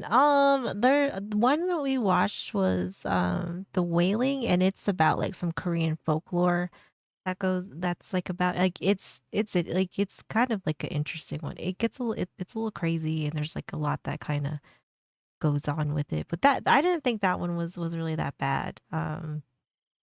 But there's I usually like the Korean movies I've watched are kind of like they're not really horror, they're more like dark. They're more dark. And now we finally get to the most recent horror movie in this video. Might need to play some Dead by Horror movies Daylight. have this unspoken rule about what you're not supposed to show. Don't hurt kids on That's why you screen. salt Don't the make body. violence too Oh yeah. realistic. Don't leave audiences completely hopeless at the end. Well, Weapons doesn't really follow those rules. Weapons takes every parent's worst nightmare and makes it worse. 17 kids from Oh yeah, this just came out, and it seems like people said that this is pretty good. the same classroom vanish in one night. All of them leave their homes at exactly 2:17 a.m. and Naruto run into the darkness. Naruto Only one run student into in the their class doesn't darkness. disappear, God and damn. everyone immediately assumes he's involved. The movie reveals the truth slowly through different perspectives. Because this movie just came out, I'm not gonna spoil it, but Oh yeah, A24 puts out some good stuff. We've watched a lot of A24 stuff. it is genuinely one of the best horror movies of this year. I don't think it's the #1 horror movie. I think Bring Her Back was a little bit better, but it is up there. And the scares here are so damn good. This is the only thing I'm gonna say. Old people are scary. These are 10 horror movies I think are actually scary. What do you think? Do you think I'm stupid? Yeah, I mean, I think he had some good stuff on here. I don't think anything was terrible. I don't really some of the I mean the ones that I have seen and didn't really enjoy, I don't know if I mean I feel like that's subjective, right? Um I feel like his recommendations were decent. I think they were decent.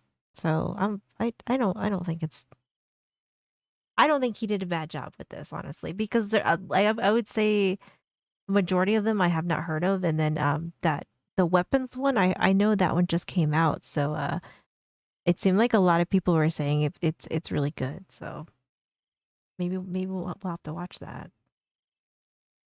Have a good night, GB. A24 has done they've found some incredibly talented people for sure and have made some pretty entertaining movies. Um we watched like all the like Maxine what was it? Like Maxine whatever trilogy, like we watched all of those, and was it like Pearl and like whatever else? I can't remember. X, right? Um those are pretty good. Uh but yeah, we've definitely watched quite a few A24 movies. All right, let me go take a break. The X trilogy. Yeah, yeah, yeah. Yeah, that was pretty decent. That was pretty entertaining. But yeah, let me go take a break, and then we will continue on.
Alright, I'm back.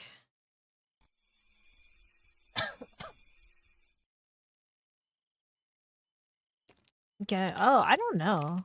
I'm not sure about that one.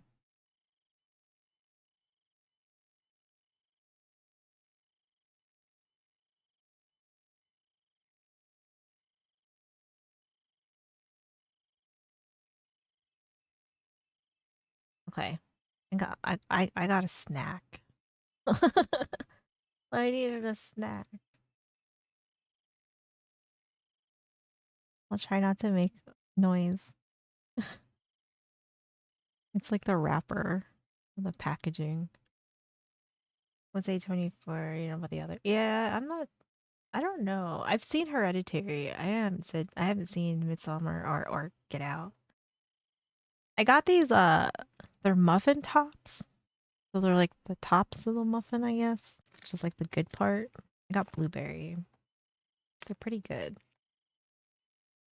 I'll try not to try to hold it in a way where like I won't make too much noise. Or like they're pretty good. Alright, 6 most disturbing pieces of lost media. Or the Reddit Bureau of Investigation.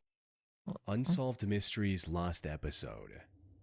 No bottoms of the muffin. No bottoms here. You know what? It was actually a mistake. I thought I got blueberry muffins, and then when they came, I was like, what the hell is this? And then it said it was muffin tops. And I was like, okay. Snack is, it's not crunchy though. What, you want to hear like this? I just sound like a raccoon. Yeah, I agree. I kind of like I like the whole muffin, you know. Chocolate chip muffins are pretty good too. And soft baked cookie. Oh, it's not really a cookie though. I guess it's more like cake. On maybe? July 9th, I don't know. 2024, one Reddit user made an Oh, yeah, with extremely butter? unsettling Mm. post on the RBI or the Reddit Bureau of Investigation subreddit, which read, "Help finding a TV episode to possibly solve a murder. I've spent years and hours through Google trying to locate this and was advised you guys might be able to help. Trying to find what rerun episode of Unsolved Mysteries aired on a specific..." Dude, I used to love watching Unsolved Mysteries, and it used to kind of like scare me a little bit, but man, I used to love watching this. Specific dates And Rescue 911, both of those. Oh man. / location that I'm convinced had a story of my ex-husband murdering a couple. Oh, I was shit. at a hotel in Bakersfield, California on August 17, 2000, and at 11 p.m. they had a rerun of Unsolved Mysteries on the TV. I have no idea what station would have played it. I'm watching them talk about a situation. Right? Did you see that like there's like new ones now? They're like okay, but like man, I still love this shit. Situation where a smooth-talking stranger gets himself invited into their home, etc. I jokingly kept thinking to myself, yeah, I know someone smooth like that. This person ended up murdering the couple. Fast forward to the end and they show a sketch. I literally sat up in the bed. It was my ex. Doing Yes, he everything would have but been leave? capable Yeah, I of know, that, right? and I believe he would have been driving through that area around that time, angry that I just left him. The user also mentioned... Yeah, I think it's on Prime. That maybe either on Prime or Netflix or something. But yeah, they kind of like revived it a little bit, and like some of them are kind of interesting. That they had already contacted the show but hadn't received any answers from them. And despite years of looking online, they haven't found any clues. Now, my first assumption when I came across this post was that it was nothing more than a hoax. America's Most Wanted was pretty good too. After all, the idea of someone stumbling upon their ex-husband's involvement in a murder during a late-night rerun of a TV show feels almost too cinematic. Maybe they had a right? Yeah, it almost seems like too crazy, right? flair for dramatics, or maybe they were just a fan of lost media. So they crafted their own dark tale with a personal twist that would leave the readers yearning for an update that would never come. However, the more I looked into the case, the less plausible this theory seemed. For starters, I looked through their posts and comment history on Reddit and didn't find a particular interest in lost media, horror, or anything of that nature. The account was also created back in 2018, so it wasn't created recently to fabricate this bizarre story. More importantly, the details given in the post seem a bit too specific to be something the original poster just made up. I went through old TV schedule guides from around that time, and sure enough, a rerun of Unsolved Mysteries did air on the live channel on the 17th of August 2000 at around 8 p.m. But if the Reddit user is telling the truth, how did an entire episode of such a popular and well-documented TV show just vanish into thin air? Especially since the whole show is now available on YouTube, and yet there's no sign of an episode matching their description. Oh man, I didn't know that. I have to watch this. The closest case I found was from a 1994 episode about the disappearance of Jonathan Francia. The investigators working on this case were able to create a sketch of the potential suspect, and it was a man with a long face and a cowboy hat. This did match the description the Reddit user gave in a comment about the sketch they saw on TV. However, this is where the similarities ended between the two cases. To make matters even more puzzling, another person claimed to remember something similar in a comment reading, "I have a vague recollection of this episode as well. I'm going to go through the episodes I've watched on Unsolved Mysteries on YouTube and see if I recognize it." Unfortunately, despite rewatching all of the available episodes, they didn't find anything about the mysterious case either. Though, it's entirely possible that Unsolved Mysteries changed parts of their episode after its rerun in August of 2000. As Redditor Rob Frey mentions in their comment, Hugs to you, Mal. the reason why it might be so hard to find and why you can't just watch old episodes to find it is the segment may have been changed from what was originally aired. Unsolved Mysteries used to edit segments as new information came forward, especially after a case was officially solved. If they caught the guy who did it, they may have removed a lot of the information from the case that made you think it was your ex, especially information that was completely speculative or a red herring. As an example, I remember they had a really good segment about a murder in a family who owned a U-Haul, and it went into a lot of the family infighting and drama, and there was at least an implication that a family member was most likely to blame. When they caught the guy and it turned out to be a random breaking and entering, they cut all of the family drama stuff out of the segment and added an update that the case was solved. The only potential flaw in this theory is that if I feel like that's like kind of good though, that like if stuff gets updated along the way, that they update the episode, because then you can either get more accurate information or if it gets solved. Unsolved Mysteries changed that episode because the case was quote-unquote solved, the Reddit user would have likely learned about their ex getting arrested, but that didn't happen. From what I've seen, the most likely theory is that maybe they saw the sketch on some other crime show and are simply misremembering it as a part of the Unsolved Mysteries episode after so many years. This would explain why no one was able to find a hint, despite scouring every episode of the show from its conception. However, if this turns out to be true, it would also make searching for what they saw on TV that night exponentially more difficult. Unfortunately, unless someone finds concrete evidence, we have no way of confirming or disproving any of these theories.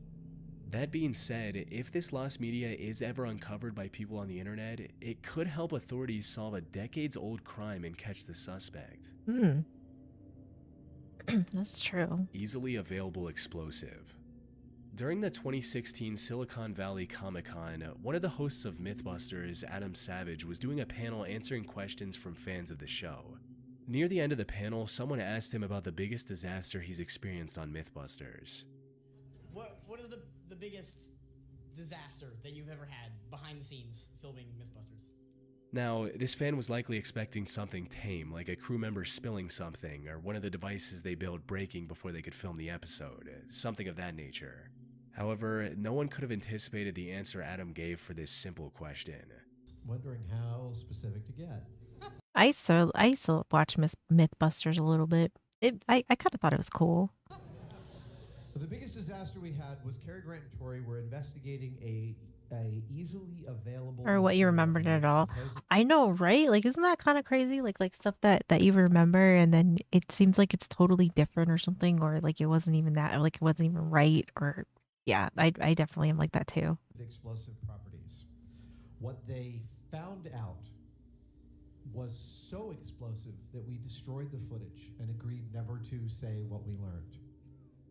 The material they discovered was so explosive and dangerous that they had to report it to DARPA, which is a research and Watches development YouTube to agency this of the day. Oh United yeah. States Department of Defense.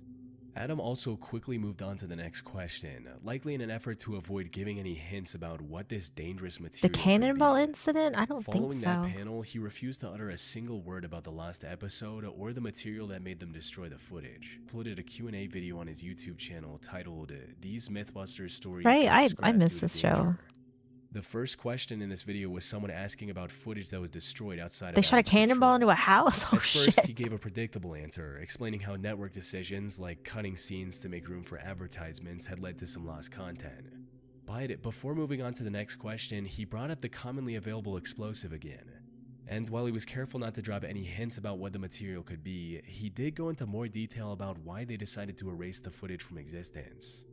We were looking at the purported explosive power of a commonly available material, and what we found was something so energetic when we executed it that we agreed to not talk about what we Like learned. fertilizer? Yeah. It was common enough, easy enough to implement, easy enough to execute. Yeah, that we were I'll like, have to the see. world will not benefit from this knowledge. This is the reason you never saw a silencer episode from Mythbusters. Yeah, I mean, yeah, I think that that's fair, you know, because there's a lot of stupid people in this world and dangerous, stupid people. Is a potato a good silencer? A pillow, a 2-liter It's bottle oh of soda? shit. These are all really interesting questions. And silencers are fascinating technologically. But Suppressors are cool and like homemade suppressors, yes. I would agree. But, you know, sometimes those are not the best things to advertise, I guess, because, you know, people are dumb. People are stupid. And people are dumb and dangerous. Great example of how it, yeah. Yep, absolutely. To be, yeah, that's true. But I would also assume though there's probably a lot of people who don't know that either. So who knows? silenced Who rounds knows? are not a benefit to humanity. This makes total What do you mean? It protects your hearing. Silenced rounds are not a benefit to humanity. This makes total sense considering Mythbusters had tens of millions of viewers from around the world. The show built its reputation on demystifying myths and delivering facts, no matter how surprising Actually, or isn't that for dangerous they evil? might Oh be. yeah. By withholding the episode, it may seem like they went against their own character.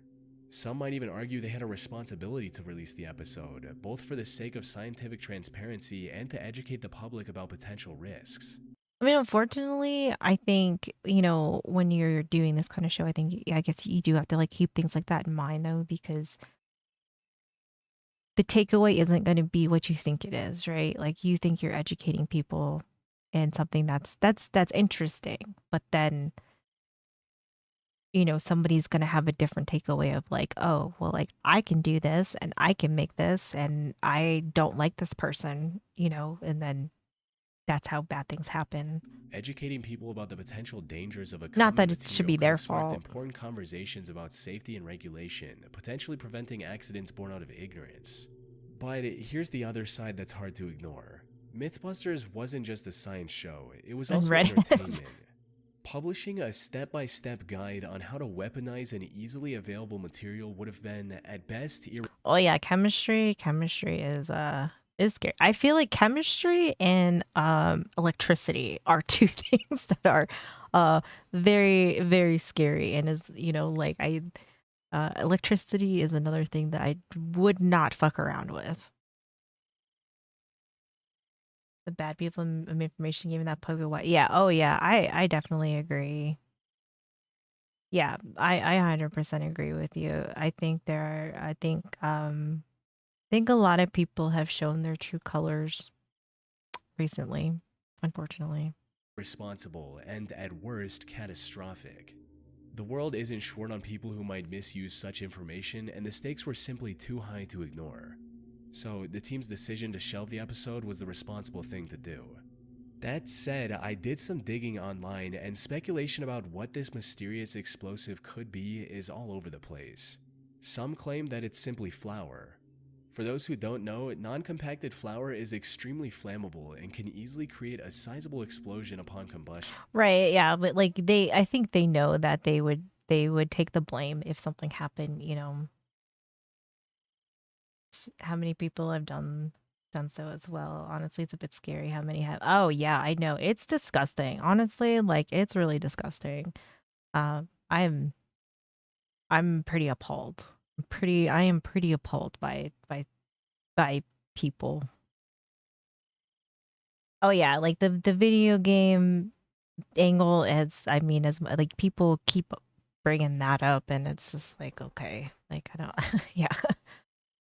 I think video games are easy to blame, but yeah, it never, that argument usually never holds up against anything. Oh yeah, I don't like, I would say that like I think the time has passed now that I don't think I will ever buy another Bethesda game ever again. Like not after that, which is sad, right? Because um big fan. I'm a big fan of a lot of Bethesda games, but unfortunately because of that, I I just can't. And I'm also curious to know like how they're, because like their new season of Fallout's going to be coming out. Like how many people are just not going to watch it, you know, purely based off of that. Kind of fucked. How far gone some folks? Yeah. Oh yeah. It's, you know, like the fact. I don't know. It's like I don't know. I've been. This hasn't been something that like I necessarily like, wanted to talk about because I don't know if like, I guess like I don't want to, I guess, like step on toes or think that maybe like because like I try not to be super political or anything like that, but I will say that I am very disappointed and angry. Yeah, I also feel like I'm not a super political person, but I feel like I am a patriot. I believe in our Constitution, and I feel like what happened uh, is a huge deal. So I mean, like it's not like I'm not like afraid to talk about it, you know. But at the same time, it was like, you know, it was kind of like I would kind of like base it off of you guys, that if it's something that you guys wanted to talk about and voice your opinions, I think that that's perfectly okay. But I didn't want to like press that issue, I guess, like if that makes sense, because I know that I don't know if like you guys just wanted to come here and like, you know, have a break from it, but at the same time, like if you feel like you need to get something off your chest, like I completely understand that too, because this is like I think this is a very big pivotal moment in as far as like Americans, and the way that it kind of like rippled throughout the world says a lot. I think it says a lot. Feeling on how you lean based on my body camera. I mean, like in all honesty, I am not like I would say that I'm pretty moderate for the most part. I think there are definitely some issues that I probably come off more conservative, but I would say like for the most part, I'm not super right leaning. I'm definitely not like left, but I would say like I'm pretty like middle of the road, and I'm uh pretty like open-minded, and I try to be understanding to it to an extent, but I definitely think that like there are definitely some topics that I am more conservative with, and I'm not unapologetically about that. I definitely am not trying to hide that either. You know what I mean? Like, and I'm sure that like you guys probably already like get that from me. That I'm not super liberal, but I'm also not, I wouldn't say that I'm either. I'm not very far right either. So, but this shit's it truly is evil, and I think that the reaction to it from some individuals is very telling and a little and very concerning. Ukrainian should get arrested. The case was kind of mucked down here. Um, as far as I know, I think I believe, yeah, I think he got arrested. You want to talk about him? Yeah, I mean, like I'm not like I'm not against it, you know, but I would say that I'm also not like a super political person. Like I don't really like talk politics like in my daily life even, but I will say that I am very much an observer of things. So to the right of center, maybe to center right. Yeah, I feel like that's probably what happened to a lot of people. I think that there were a lot of people that were pretty center, and I think this did shift a lot of people, or that they just don't feel like they belong anywhere. So the actual act, which is really bad at the side of our yeah, exactly. I think that people are I don't even know the word for it, honestly. I mean, like, yeah, it's absolutely disgusting and it's amazing to see like kind of like inhumane some people are. Like whether or not you liked him or not, I just think that uh the reaction of some people is absolutely crazy. It's absolutely crazy. But yeah, it's just it's atrocious behavior. It's terrible. I think there's also like a lot of misinformation too. I also feel like for some like I would say like I definitely like in somebody who didn't agree with everything that he spoke about. There's a lot that I certainly did. Um, I went back and watched a bunch of some of like the non like heated discussion type of interactions he had, and I mean I don't know. It's just it's very strange to me that people could be this evil, honestly. I also think that they're a byproduct of things that they have consumed and it turned them into this. I don't know if there's any fixing it at this point. I honestly don't. I don't know. I don't know if there's any way to fix it, which is sad. Has a strong political and social. Yeah, that is true. Monster is hard to. Yeah, I mean it is all of those things. You want to see geckos be protected by their property, including marital farm, their adopted children, their own firearm. Yeah, I mean I think that I think those are all fair, Gus. Activity has been made. Oh yeah. Yep. Yep. It has. No rational person would come to. Yeah. I think that a lot of rhetoric that is spread is not good. I mean, like I don't have a problem with like you criticize the other side, right? Like it happens all the time. But I think when you start using certain words that carry a lot of weight, it only takes like a couple, it only takes like a one or two crazy people that fully invest themselves into it and then bad things happen and then they want to be like, "Oh my god, like I like look what happened." And it's like are you fucking serious? Like really? So and I think that that goes for everybody included. Like nobody's saying that you can't have criticism or say your feelings or be like, "Oh, well, like look how dumb they are" or whatever. But I think that I think there are certain words that carry a lot of weight that don't anymore. And I think that that's dangerous.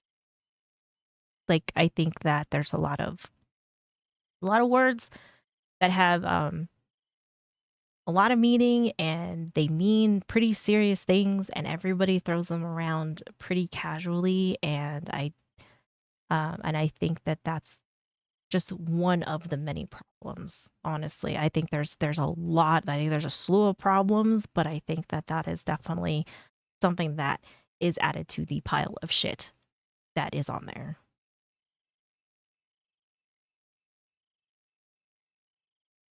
Uh, in a page, really no need to say I got a replied when with a ban. Yeah, I mean like that's Uh, Unfortunately, there's a lot of people that are not able to have a discussion, and then things end up either, like there's a lot of yelling that goes on, right? And then like there's no having a conversation with those people. But now we had this happen, right? So, and then you have people that are acting in a terrible, terrible way, but they don't understand. I feel like a lot of those people and people, like a lot of people on that side in general, like don't understand like what just happened.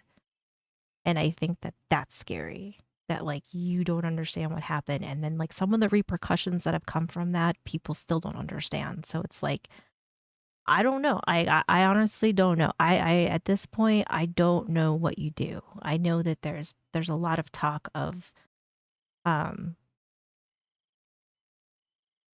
people are run out of patience, and that that there is no tolerance anymore, and there's no understanding, like we can't share this space with them, this and that, um and I get that. I totally get that side of it. But I honestly don't know, like, if I don't know what the answer is, to be honest. Like I absolutely, I have no idea what the answer is, what you do. Have be kind of genuine, yeah. Janisaurus, how's it going? Think it's not just, yeah. I mean, like, that's the thing. It's like I feel like the young people kind of like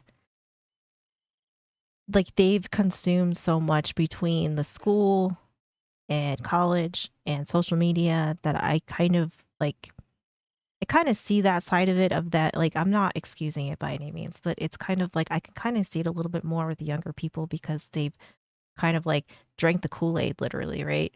Um, and they're kind of like a byproduct of that. And they've kind of, totally like lost sight of all that. The older people, I don't know. I honestly don't know. These are people, my age, older. Um, I honestly have no fucking idea. I don't know. I don't know what other than maybe they're just total evil pieces of shit. I honestly have no clue. I think it's sad that I kind of feel like I feel sad for some of the younger people, because it's like when you see them on TikTok and you see all these videos being made, and it's like you've made like your whole self to be like either super political, your sexual preference, whatever.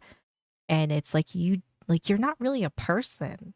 And it's like you should want to ask questions. You should want to have critical thinking. You should want to get out in the world and enjoy being young.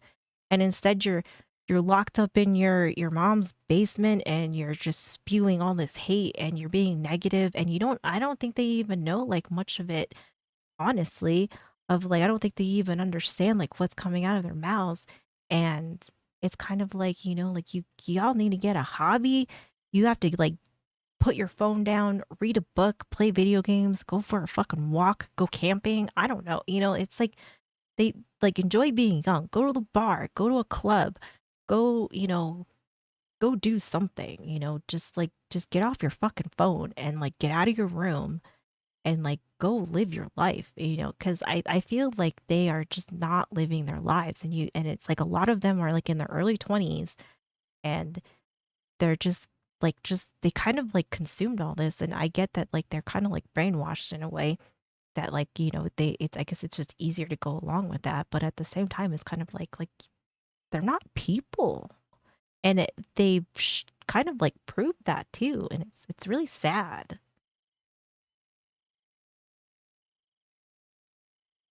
I heard that they chose the new prime minister over Discord. That's crazy. There's been a lot of rot that has been exposed. This seems to have been developing for quite, yeah, yeah. I mean, like, this has unfortunately been going on for years, and it's just, I don't know. I honestly, I don't know. I don't have an answer. I wish I had some sort of suggestion that doesn't include like the flip of the switch, but I honestly, I don't know if it's actually, yeah.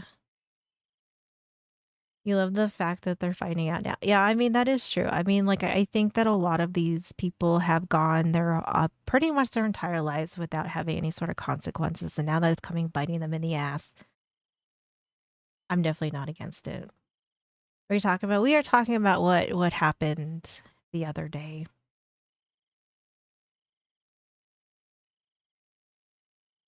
It's the mid 80s, starting to lean to the right side is something that only comes if you're this is like I don't know. This is like a whole thing that has gone on for a long time and found the worst place. Yeah. And I think that they're always going to be there, but then I also feel like um I feel like there like a party has created that.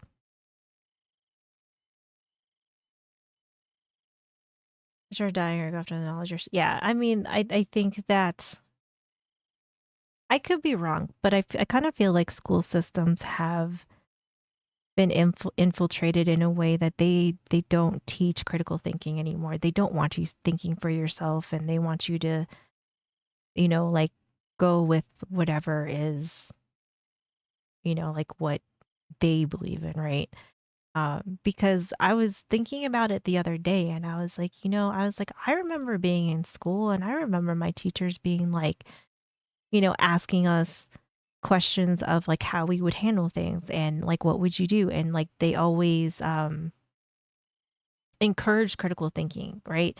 Like they wanted you to think for yourself. They wanted you to make decisions for yourself. They wanted you to use your brain. And it didn't and it seems like that's changed now. Thank you for the follow. I appreciate it. They've forgotten how to be human. I think that that has been very much proven so. And I don't know how that part of people has been totally diminished. And it's really like it's really, really disheartening to see.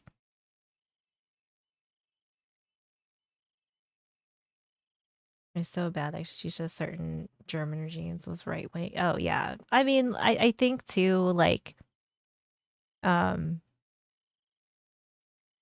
I guess like according to like the rest of the world, like the left is not even like that far left, and if you're moderate, you're like extreme right winged. Like seems like that's like the perception of outside of outside of the US. And, so it's like, you might be a moderate, but to some Europeans, you seem like you might be like really extreme. And it's like, okay, but like I don't really give a fuck how other countries view us, honestly. Like I really don't care. If that's what you think, whatever. Like you are welcome to your thoughts or whatever. Just, don't, like you don't have the freedoms that we have here. I don't really give a shit. But I don't think that it's fair to come in and, try to think that you can put your 2 cents in after what we've all witnessed. Criminal is white savage. Yeah, I know, right? Yeah, exactly. This really happens. Yeah, it's very sad. It's very worrying. Um it's just it's very telling of a lot of people, but I also feel like those people are a byproduct. And I don't know if you can fix them. I honestly don't. I don't know. I think you could maybe fix some of them. I don't think you're gonna get them all. Humanity become monsters. Yes, I definitely think that all of those people who made all of those terrible tweets, videos, whatever, they're monsters. Absolutely, 100%.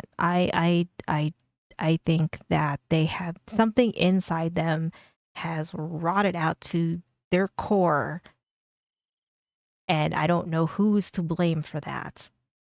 I mean, I have an idea, but to lose that part of like that humanity in yourself, I don't know. I don't know. I don't know. I don't know. I don't know what you do. I don't know if you can get it back. I don't know if you can fix it. I honestly have no idea. We are talking about Charlie. Yeah, it is really sad. Especially seeing what they're doing. Yeah, yeah. I mean, like, I understand that like everybody looks at us, judges us, you know. But as far as other people putting their 2 cents in, like I could give two shits less. Like I don't give a fuck, you know. Like we are going through something that our country was founded on that people think is okay to do, and that is not. And I don't think other countries understand that. I think that is a hard thing for outside. If you are not American, I think that is like a hard concept. I think that you can understand the concept and you can understand our rights and our constitutions here, but I don't know. It's kind of like if you haven't lived it and like known that like the stuff that like people have fought for to have the country that, we are so lucky to live in. I feel like, anybody that has like kind of like a negative look on us in like that sort of way, like I don't give a fuck. Don't care. Being a moderate in Germany is dangerous these days. Yes, yes, yeah. Germany's going through some shit too. Germany is going through some shit, and I can only imagine that like um I don't even know how they're gonna fix that situation. Yeah. So I the people's remarks made those people, and there's no fixing or say, yeah, I kind of feel like that way too. Thanks, Obama. Yeah. Yeah, right. Bro, seriously. The exchange rates really stuff at one point. What's 1 to 1? The mirror is now 1 to 6. Yeah. I mean, I as much as people, want to criticize us and be like, oh, well, like, look, like you guys live in a shithole like this and that. And it's kind of like, like, yeah, we got some shit going on, but like, if you want to sit down and have some reflection, we will still be better off than you.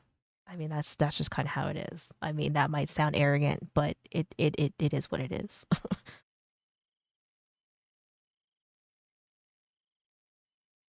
The other countries pay respect and homage to him was very hard. Oh yeah, no, yeah, that was. I mean, like, I think what happened has resonated with a lot of countries, and so it is nice to see so many other countries. Like, there's a lot that I never would have even thought, honestly, that would have um, had that kind of recognition. So, I mean, obviously, what Charlie stands for has resonated more than people like want to admit. The price people have paid, yeah. Yeah, well, I mean, it's kind of, well, because like now the people that are getting fired want to hide behind the, oh, well, like I thought this was like freedom of speech, and it's like, yeah, like it is. Did you get arrested for saying what you said, even though it's disgusting? No, that doesn't mean your employer has to keep employing you. Like those are two totally separate things, like because you are representing a company. The company's not going to arrest you. They're just going to fire you because they don't want your disgusting behavior to be associated with them. Now, you might embrace it like Bethesda did, and then you're going to have some consequences, unfortunately, but like, like you have two options. Go work for a company that shares the same views. But like nobody's saying that you can't say what you said. It's just that the company that you work for doesn't like it. So go work for a company that doesn't like him either. And then you guys can, let me know how well that works out for you. But I'm guessing that that's not going to last too long.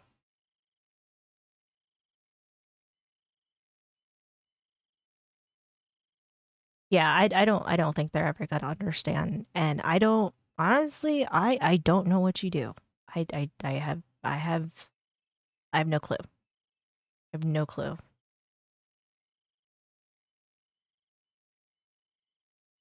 Amazon and oil reserves. Then was Bush was president not gonna let you wished. You need import freedom. Honestly, I think there's a lot of countries that would benefit from having firearms. I mean, there is a very popular saying that you can vote your way in, but you're gonna have to shoot your way out. For more violence or being arrested though. I mean, like, well, yeah, because like you can't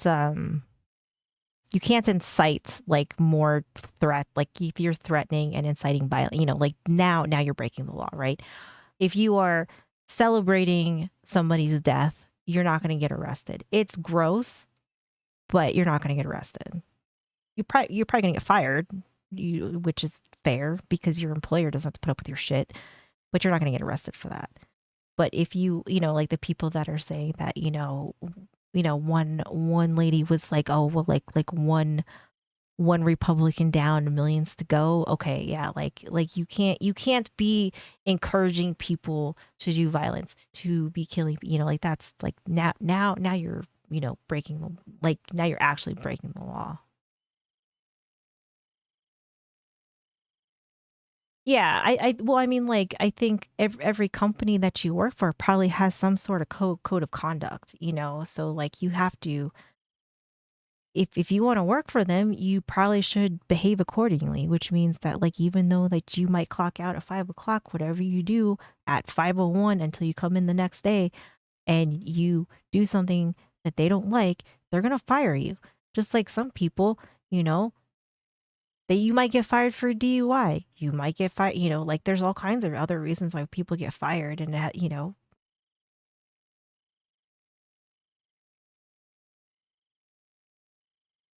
their own side for oh yeah. Yeah, I think there's a group of like just Democrats that still have a human part to them and are disgusted. And I don't blame them. Definitely don't blame them. Yeah, it is like a minority, but unfortunately that minority, like I feel like that's always the case, right? Like we always say like, oh, like it's always like the minority of these people, like it's always a small percentage, like they're the squeaky wheel, but like look what that squeaky wheel did, right?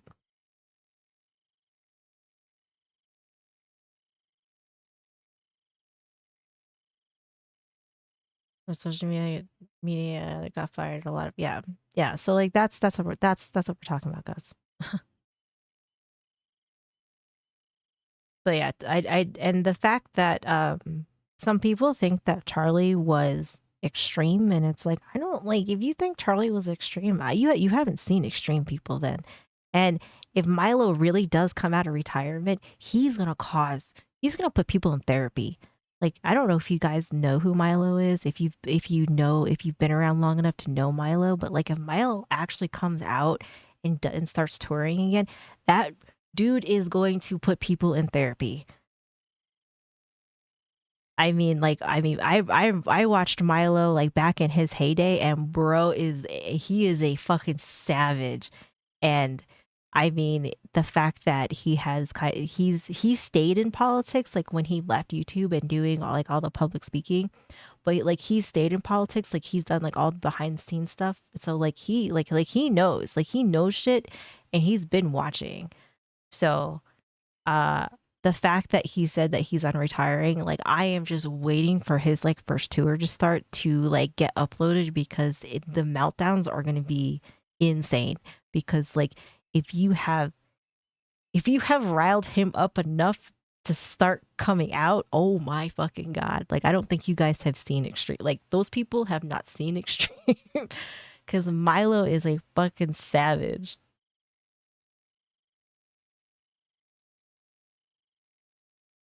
Like a coworker would make threats and talk about violence and other, yeah, I mean like it's, yeah, I think that um people have been fired for less, and if you're in like a right to work state, I mean like they could just not like you and you get fired, like I mean like people have been fired for a whole lot less, and I don't think that this should be an exception.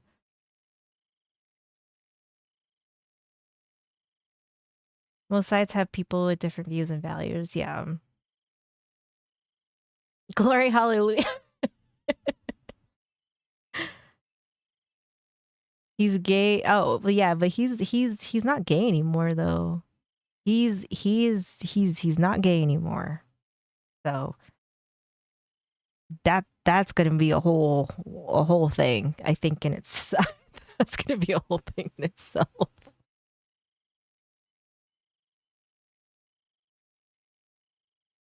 I don't actually understand. They don't actually know what it means. Yeah. Yes, he had. Yeah, I don't know if you guys know that or not. Yeah, yes, he is no longer gay. He has evolved past being gay. Apparently, I don't know. I don't know, but but that is what he claims. He claims that he is not gay anymore, and that's going to be an interesting argument if that ever comes up. But I am looking forward to seeing him speak because I don't know. I feel like there's a whole generation that has no idea who Milo is. um, it God help them, because I think they they have poked a bear that I don't know if they are ready to handle, because I mean these are people that need safe spaces when you don't call them the right pronoun. Um, Milo is going to chew them up and spit them out. And there's going to be some harsh realities. There's going to be some very, very aggressive conversations that are going to come from him. And I don't know if people are going to know what to do about him, because I think that some of the people that they think are mean have not experienced mean yet. And the fact that you have this gentleman coming back is I think it's going to be something. I'm going to get my popcorn ready for it. As a tour, he might. I mean, like, I would not be surprised if that is used somewhere in his tour name. I haven't. He did an interview, I think, like last week. So, like, I don't know if he's like getting all his stuff, uh, like set up to start to. I don't know. Like, there hasn't been any more updates as far as like, you know, like if like when he's gonna start touring or what exactly is going to happen with him. But like the fact that he's already done one podcast tells me that he's like amping up, like he's getting ready. That is true. He has done it before. Um, but I am very interested to see this interaction, because I feel like that generation is much more sensitive to the generation that he had previously had interacted with. I mean, like those people kind of lost their shit and got their feelings hurt and stuff like that. But I don't think, but I would say that even those people were uh, not nearly as sensitive as as the younger crowd that we have today. And I think it's going to be, I think I think it's going to be a whole thing. It's going to be a whole thing. Um, I wouldn't be surprised if he's like after his first debate that he has, if it does, like, I bet it's gonna blow up. And I think there's a lot of people. A lot of people are gonna hate him. A lot of people are gonna hate him. Yeah, it's gonna be amazing. Yeah, I mean it's gonna be something. I think it's going to. I think some people are going to come into contact with somebody who does not, who literally gives zero fucks. Because I still think that some of the more conservative people still try to like be well mannered, right? Like a lot of them still try to be tactful. They try to be respectful, even though they're being disrespected and people are being extremely rude to them. I think they still kind of have this self control in them that makes them um, still behave. Like you don't really see them lash out. You don't really see them. They don't get too nasty. Some of them get like a little bit nasty, but like um, Milo's like a different kind of beast. So I'm very interested to see like how those interactions are gonna go. To voices, yeah. I think it's important. I think it's important, and I think that bad behavior needs to be recognized. I think that um I think that it's this is like such a dumpster fire right now, and I honestly I don't know how any of this is going to get solved because I think there's a percentage of people that are just too far gone, and I think that the ones that you can kind of get to, if you can just get them to understand that like you can coexist with people that you don't agree with, I think that that's a very, very low bar to want to hit, and I think that's asking a lot, which is kind of sad.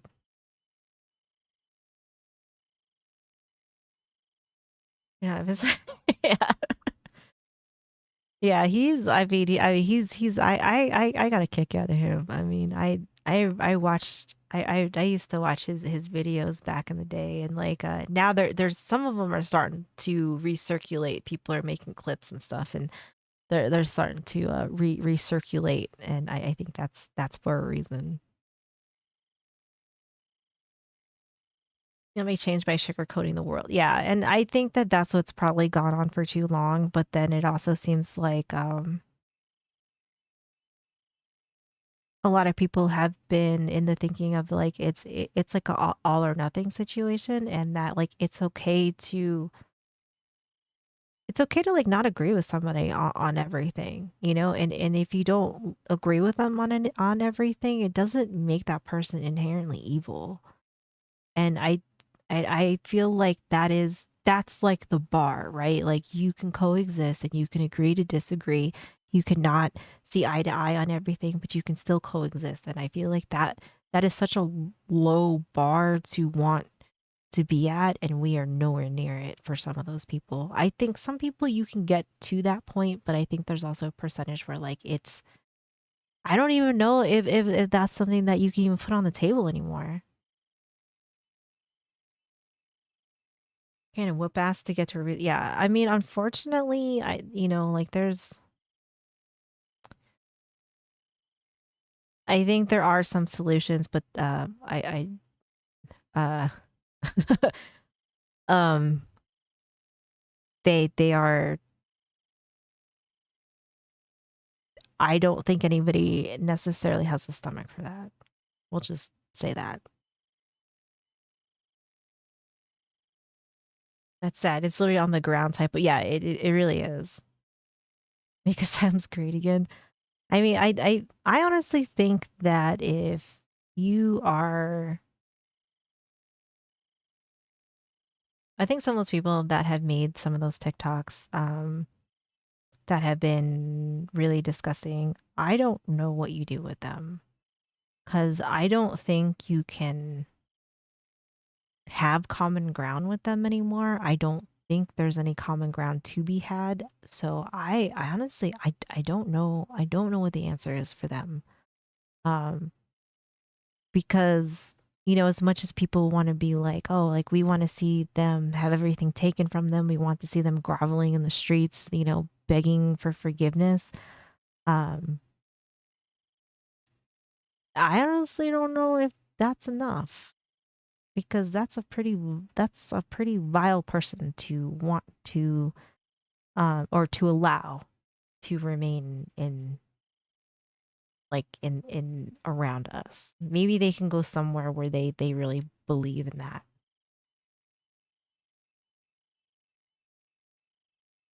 So many supervillains are gonna end up there. Batman's rogue gallery.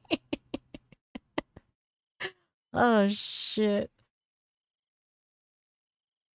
They do. They really do. Because honestly, like I don't know. I don't know. I have a lot of feelings. I have a lot of feelings. And but I would say that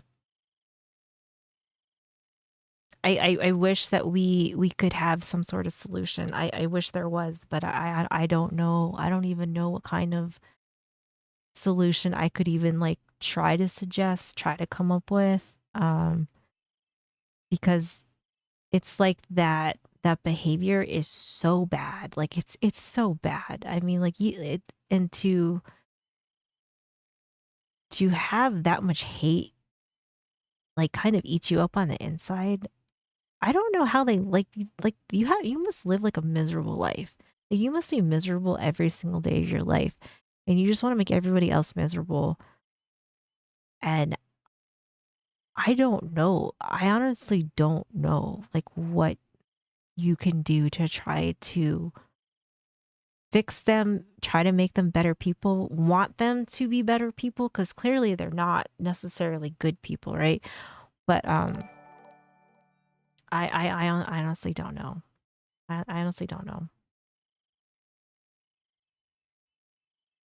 Yeah, I think that teachers, law enforcement, medical professionals, absolutely. I feel like I think if you're a teacher and you were celebrating this, you should be fired. Have whatever you have to let you teach gone. Doctors, whatever licenses you have, gone.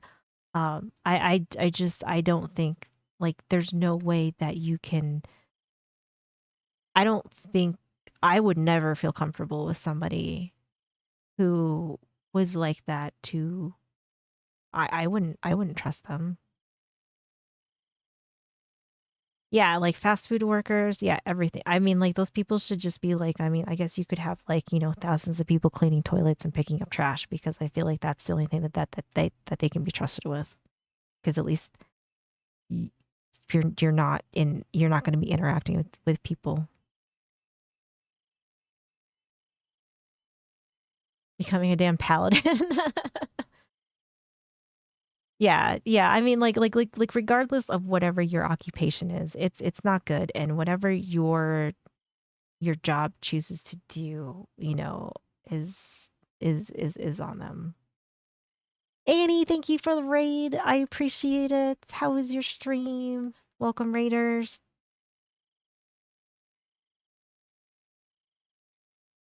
Just because, yeah. So I think that's I don't know. I think we live in a very very sad time. Yeah. So we're gonna continue on with the video. That was our side conversation. We can talk more after. Another chemical that came up in multiple theories was tannerite. Oh, I definitely don't care. I love going out off on tangents. I do. Right. But well, welcome raiders. How was your stream? I saw you were playing Fields. How was that? It's a You're binary. bad. No. Don't ever apologize. Oh, now he's gonna talk. Well, I think doesn't everybody know Tannerite's explosive? Another That's lawn gnomes. chemical that came up in multiple theories was tannerite. It's a binary explosive that is commonly used for long-range weapons practice. You're also. I mean, like it, like don't feel bad though. Like don't feel bad because I feel like you should be comfortable with having some uncomfortable conversations. You know what I mean? Like I do think that like if we could have a discussion, um, I think that's good. I think that's a important thing. I think discussion is important. I think conversations are good. So, but don't ever feel bad. It's helpful for marking It was targets super since it detonates cozy, visibly very on nice, impact. very nice. More importantly, it's widely available online. Someone can easily buy tannerite. Oh yeah, Annie, I got a bird pooped on my head today. I got pooped on. I literally got pooped on today. Oh my god. Yeah. Yeah, we were just sitting outside and then I thought it was a raindrop, but then we were looking and it wasn't raining and then Tox was like, "You have shit on your head." It was a flyby poopening.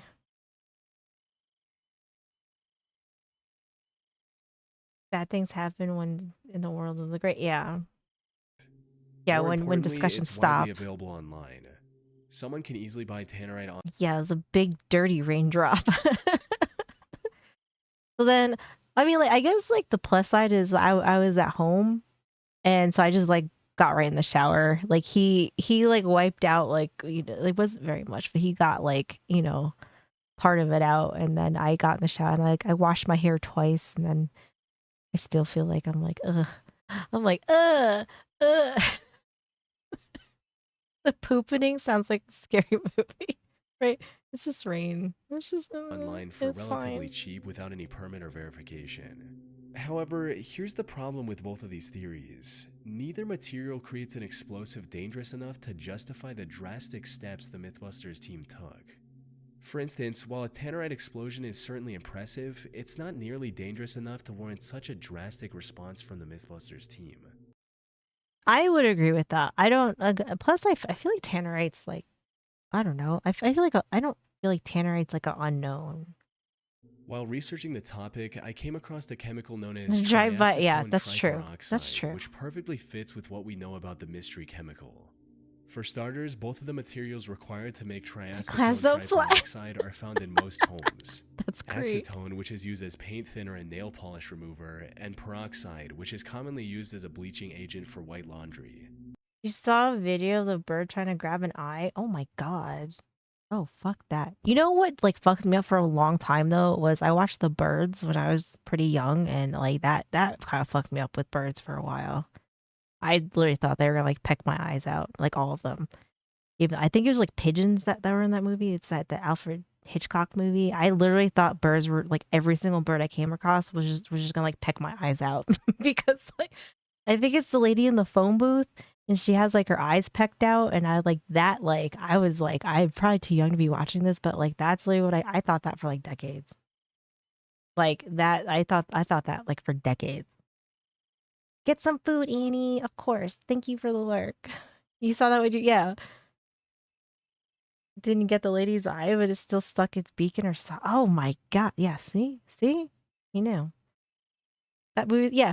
Like like the funny thing is like it wasn't even like it's not even like a scary movie, but the fact that like I think I was a little bit too young to be like, oh well, like that's like birds aren't really like that, But then I was like, oh fuck, like now when I go to the beach and see seagulls gonna like peck my fucking eyes out, like great, More importantly, even tiny amounts of The trauma's real, yeah. triperoxide can do unimaginable damage. Ultimately, unless someone somewhere has a secret copy of that episode and releases it on the internet, we'll never know for sure. And given how Adam described the danger of this material, it's just one of those rare cases where it's honestly better for the video to remain lost media. I would agree. I think whatever he did for this episode that never aired and never like saw the light of day, I kind of don't blame him. Definitely don't blame him. Jay Leno Blade Incident. Oh, sorry. Yeah, I know, right? 2022, an anonymous user on 4chan's TV board mentioned a disturbing incident they remembered from an old episode of The Tonight Show with Jay Leno. They stated, one time Jay Leno had a magician on his show and he was doing some sort of cut the lady in half trick. He starts to cut and the lady starts yelling for him to stop like she was actually getting cut or about to get cut, and they start helping her out. I have never seen or heard anything said. I've heard of this story. I do vaguely remember hearing this story, but I don't ever know. I don't for some reason I thought it wasn't true. I thought it was just like one of those like urban legend things. And never been able to find the clip. The episode in question aired on the 21st of June 2001, and as the story goes, one of the guests on that episode was Arsenio Hall, who was going to perform a classic magic trick of cutting a person in half. However, while he was performing the trick, something went... Yeah, I thought they like put like fake feet in the bottom or something like that too, and like the person's only in like half the box. Horribly wrong. He accidentally stabbed the woman who was volunteering for the trick. A notable thing about this episode was that Leno wanted to show solidarity with the California power outages. So he hosted his show in a set that was only illuminated by scattered candles and handheld flashlights. Oh god, this sounds like a terrible idea. It's given to the audience. Maybe the lack of visibility caused Arsenio to make a mistake and harm the woman. Oh, so this is real. A vast majority of old Tonight Show episodes barely exist in archives and therefore are considered lost media. The June 21st episode is among those lost to time. So right? Yeah, that is horrifying. If this actually is real, like that is horrifying. That is. There's no way for me to directly verify this incident, But I did find enough clues to piece together what might have happened, and there are 3 distinct possibilities. First is that such an incident never actually happened and the 4chan poster was making it all up. Yeah, see, like I feel like that's what I vaguely remember this, and I really thought it was just like one of those stories people tell, right? However, this possibility doesn't hold up because I found old forum posts from She 2001 killed where a people were man? actively discussing the incident online after watching it. Like this person named Dan, whose post gives more details about what exactly went down. Did anyone else watch The Tonight Show with Jay Leno Monday night? It was a repeat, the one where they turned out all the lights in the studio and had a blackout. Anyways, so Arsenio Hall was the guest, and he was going to do a magic trick where he was going to GW as cut a well. Oh, woman in really? half. So the woman is lying in the box, and he's trying to shove the blade through, and all of a sudden the woman starts screaming and yelling, "It cut me," and like immediately they cut to a commercial. I was like, what? It has to be a joke. So then when they came back from commercial, Jay seemed flustered, and they didn't mention anything So the else about the scuttlebutt trick for the says. rest of the night. Did anyone else see this? Does anyone know anything about what happened with this woman? It was so freaky. I also found someone on Reddit who also remembers the incident and mentioned it in the comments of a post discussing the incident, stating, "Holy, I thought I dreamed that episode. I've been wondering what happened to that lady for 20 years. So a woman did get stabbed on the Jay Leno show, or at least that's what it looked like to the audience. Which brings us to the second possibility. The woman did get hurt, and the incident was later covered up by the network to avoid backlash. Oh, do they from the reference it in public. Family Guy? However, as much as some people would like to believe this is nothing more than a conspiracy theory. Because, as it turns out, the Jay Leno show is not live. It's taped ahead of time. So, Oh, that is true too, huh? That is true. So, like, I don't know if they'd ever let that happen. Or if they wanted to cover it up, see they it. would have edited that whole thing out, long Yeah. before the episode ever saw the light of day. Even knowing this, some claim that the show Or, like, would they just do it on purpose to try and, like, like, be more dramatic, maybe? showrunners So then, like, people would think something happened. simply forgot to edit this section out and only realized their mistake when That it was too right? late, Yeah. which is a bit of a stretch. Think of it this way, Or Jay it Leno's was just show was getting planned. upwards of 7 million viewers in 2001. Damn. So even if the network tried to bury the whole thing later, why didn't any of these millions of viewers cause any backlash? Or, like, if this woman lived, she'd be suing the shit out of him. From what I've seen, the most plausible theory is that the incident did happen, but it was all part of a skit. And the people who thought it was somehow real were simply not paying enough attention or just didn't realize the dry humor of the scene. This would explain why there was no uproar from the public. And as for the episode becoming lost media, that wasn't a deliberate cover-up, but just a side effect of the pre-YouTube era when preserving TV episodes wasn't a priority. But who knows, if the speculation gains enough momentum, Jay Leno, Arsenio Hall, or someone else from the show's production team might come forward with the truth. He stabbed someone with his chin. Bro, dude has a melon and a chin. That is true. Until then, all we have are educated guesses to piece together the mystery. Sharon Davis's Unsolved Mysteries episode. Sharon Eugene Davis was a 51-year-old school teacher living in Dallas, Texas.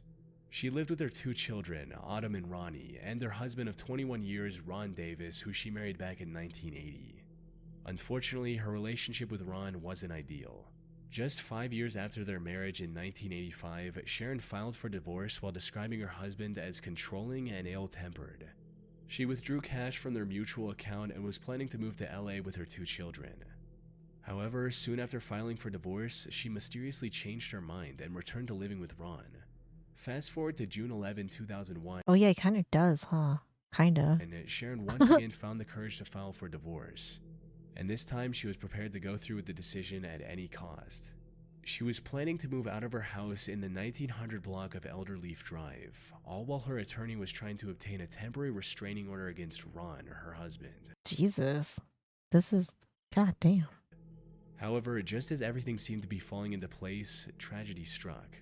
On June 13, 2001, at around 7 a.m., Sharon dropped her daughter at Rapid Transit Park and Ride Station, 2 miles from their home, and went on her way. She was scheduled to attend a training session at Stemmons Elementary, but she never arrived.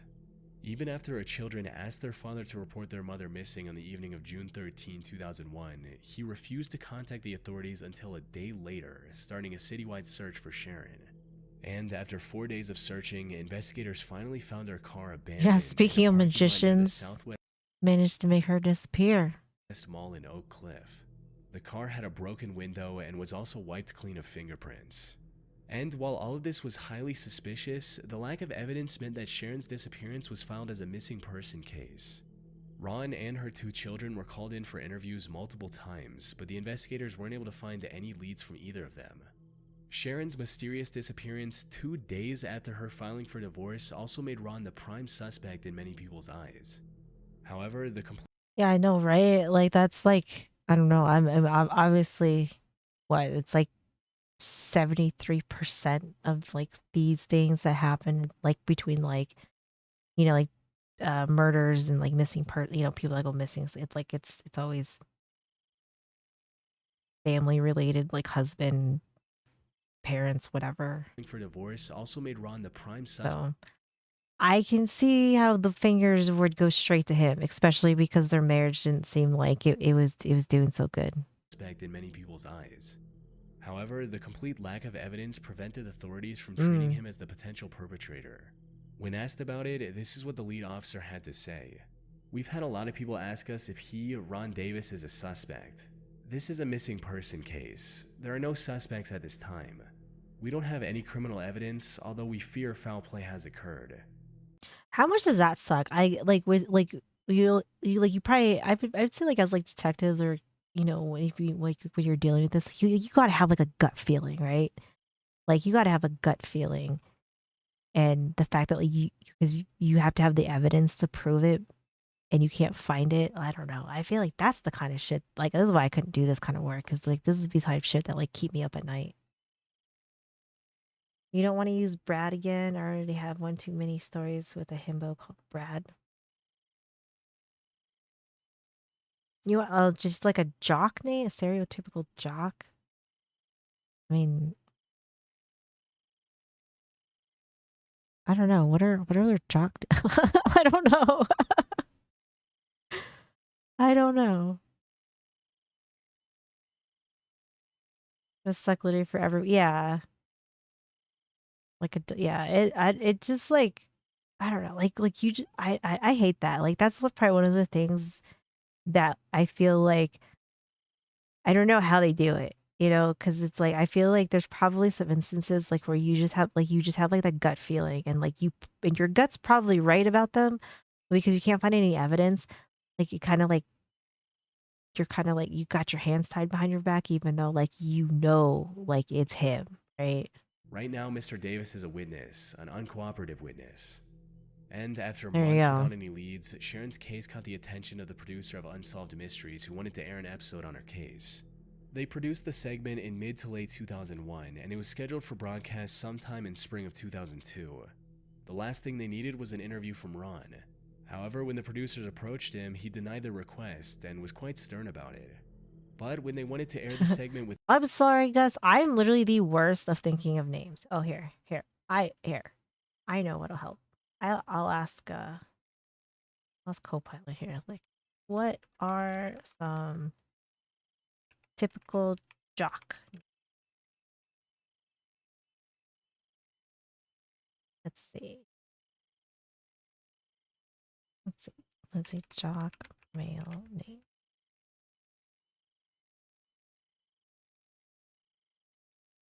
Say Chad, Troy, Blake. Okay, Brad did make the list. Zach, Kyle, Jake, Cody, Ryan, Derek. I feel like Derek is like a pretty jock name.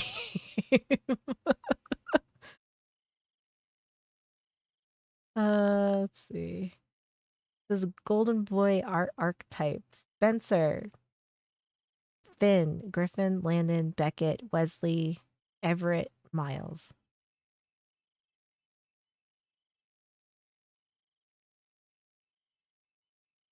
Blake is an ultra douche name. Damn. Hunter, I can't think of Hunter without thinking of Papa Meat though. And then there is a Supercross rider who I'm not a huge fan of, and his name is Hunter, and so I don't think of that.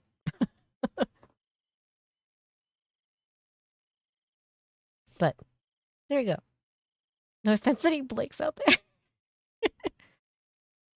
Papa Meat's hilarious, yes. And all I can think of is like Winslow when he's like Hunter. I think Winslow's awesome. Without Ron's interview, he objected again and sent an accusatory letter to the producers telling them not to air the segment on Sharon. And that's where the lost media aspect of this story comes into play. The showrunners complied with Ron's request/threat and scraped the whole thing. And as far as I'm aware, the footage is never seen. The sweetest guy in existence. Yeah, see, so like a Hunter probably is not like maybe like the best jock name. Seen the light of day. I It's say entirely Derek. possible that a witness could have come forward with critical information after seeing Sharon's story on TV. However, Ron's refusal closed the door on any potential leads that could have changed the course of the investigation. This obviously put a lot more attention on Ron. He was even given nicknames like the most guilty non-guilty man. But it's been 22. No, like the most non-guilty. Oh yeah, Hunter. Yeah, Hunter kind of seems like it could be like a country boy Given type. nicknames like the most guilty non-guilty man. But it's been 22 years without any updates to Sharon's case. The most guilty non-guilty Game in the man. sand. You mean like oh yeah. The clothes if the glove doesn't fit. Game in the Sand is the name of a shocking short film by the German director Werner That is Herzog. true. Country If boys are you've never heard of strong. him, you'll know he's famous for pushing boundaries, and not always in a good way. His sets are very well known for being chaotic, Oh, is this the Hannibal or Cannibal Holocaust? and Is there this? have even been injuries and deaths during his productions. And apparently he's been this way since the very beginning. You see, Game in the Sand was the second film he ever created back in 1964. However, after completing the film, Werner was so horrified by the footage that he decided to never release it to the public. Oh. The only thing we know about the short movie is that it featured 2 children, a rooster, and a cardboard box. It was also filmed in a sandy area, hence the name, and according to Werner, things, quote, got out of hand during shooting. What the fuck does that mean? You're in the desert and you have a cardboard box, 2 kids and like what the fuck does that like what? I feel like you can't like say that kind of statement, especially when you have like children in your film. Like that sounds diabolical. Before you got hurt. And according to Werner, I mean, things, country quote, boys got out of hand during shooting. are tough. The premise of the movie is also Like, with that, yeah, I know, right? Like what the actual like what are you doing? And like should you be investigated? Like did children get hurt? Did animals get hurt? a complete mystery. The only thing Werner has talked about is a scene where the rooster was buried in sand up to its neck. Oh my God. Everything else we know about the film comes from speculation, and given Werner's reputation, people online have come up with some pretty wild theories over the years. Some think the rooster suffocated after being buried, forcing the children to watch it slowly die. Others suggest the kids might have killed the rooster in a brutal way, either on their own or under Werner's instructions. This could explain why it was buried in the first place. Some have also speculated the opposite. Maybe the rooster injured the children with its sharp beak or claws, and Werner captured that on film. The problem with these theories, however, is that none of this comes even close to the stuff that's been released under Werner's other productions. Ooh, well that makes it more concerning if like people's theories like weren't even as bad as like what stuff has been like in his movies. Mm-mm. In their creative process, no matter the cost. Yeah. I feel like I don't want to know what happened. Like deaths being shown. What could have gone so wrong during the filming of Game in the Sand that was worse than this?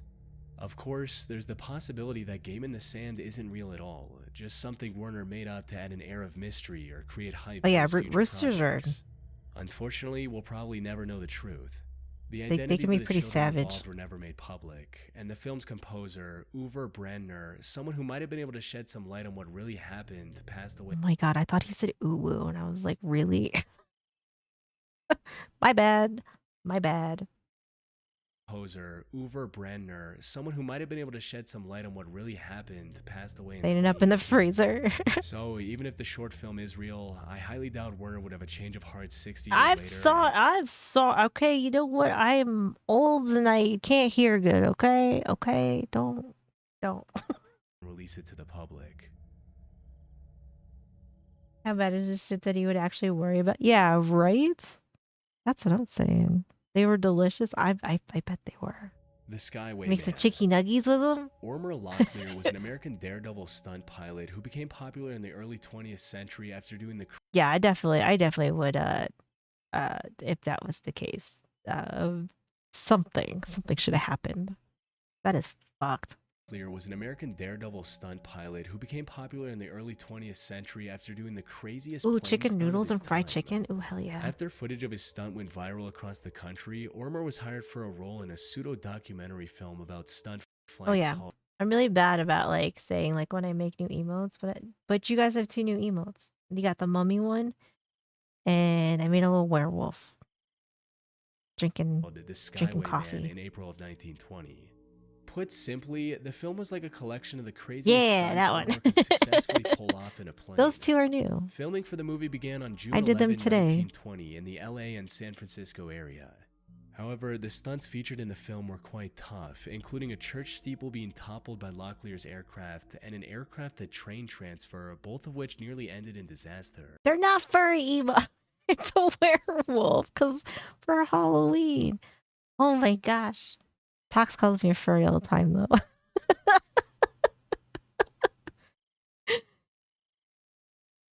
And she's yeah. I guess yeah. Tox always tells me that I'm a furry. But despite the many close calls, Ormer and the other stunt pilots remained unharmed. I swear It was I'm soon not. time to record the last stunt of the film, which was relatively safe compared to what Ormer had done before. It was going to be a simple spin move I'm furry confirm. Yeah. Yep. Don't judge me, okay? Don't judge me. was relatively safe compared to what It's Ormer had fighting the done good before. fight, yeah. It was going to be a simple spin move that was filmed during the day with special camera filters to make it look like the whole thing was performed at night. However, when Ormer learned that the studio wasn't going to extend his contract beyond one Furries film, are gross. Yo, furries are kind of crazy. Like that whole furry lifestyle just sounds like it's really stinky. It just sounds smelly. Like those furry outfits, oh god, I just look at them and I feel like it just stinks. Like it just smells. We love you, Coco. No. However, when Ormer learned that the studio wasn't going to extend his contract beyond one film, he demanded to perform the stunt at night, likely It's as a Thomas desperate the attempt Train. to impress the producers. Yiffing is so Unfortunately, weird. I this is don't. where I his don't luck know ran what out. yiffing is. I don't know if I On want the to know what 2nd of that is. August, Though. 1920, Ormer and How's his it going, longtime Suva? flying partner Milton Elliott took flight at night. To make the plane visible to the camera in the dark, the production crew illuminated it with massive arc lights. However, these lights were a bit too bright, so the crew was going to turn them off after the stunts just so Ormer This is its first suit or ugh. Oh my god, I bet that smells so bad. Oh, I couldn't. wouldn't be blinded and he could land safely. Nope. Maybe it was No, thank negligence you. or simply bad luck, but the crew forgot to turn off the lights. And to everyone's horror, the plane crashed into the ground, killing both Ormer and Oh Milton on no. impact. However, unlike today, where such an accident would shut down even the biggest film productions, Oh, that's fucked up though. That is fucked. Server upgrades. You'll be lurking. All right, Siva. Thank you for the lurk. Rank stink. Except yeah. Yes. Yeah. It's just ugh. The furry bee force video. What do I want? Is that gonna scar me? How's it going, Daniel? Ormer's death became the selling point of the film. People flocked to the theater to see the breathtaking stunts and, more importantly, the uncut death footage of the lead stuntman. Unfortunately, the film has since been lost to time. We do have some evidence which proves that it was real, like a memorial for Oh, Ormer yeah, and Milton in the right. November 1920 issue of Screenland magazine. I also found a short review for College the film from humor. the same magazine issue, which reads, Ormer Locklear's Last Picture, directed by James Hogan. Louise Lovely, now a Fox star, furnishes delightful support. Full of thrills and mid-air stunts, the best picture we've had. The Fox company is giving 10% of the profits of this picture to the families of Locklear and Elliot, Oh, who were well, killed there you while filming go. the final scene. As for the film itself, it's become lost media in the truest sense of the word. Over the last century, there have been multiple attempts to locate a copy. All have been unsuccessful. Hmm. You know that shit's like in a vault somewhere or something. I mean, I would imagine they're not gonna let people see that. That seems like a little horrifying. That seems horrifying, to say the least. Like I don't know, I don't know if you necessarily would want that like in your movie, you know, oh, like this last scene and they died.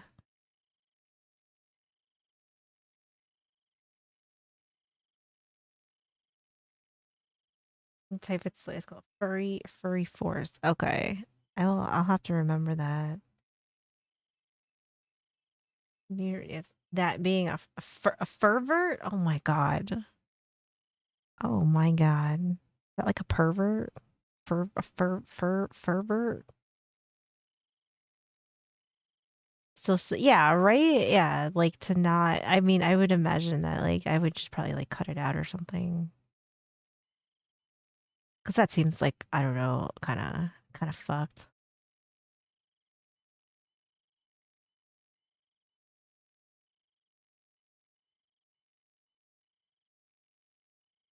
The cannibal incident is on YouTube. Oh, okay. See if it's like a short something I can watch it real quick so I can see. Cause that shit sounds crazy. That sounds crazy.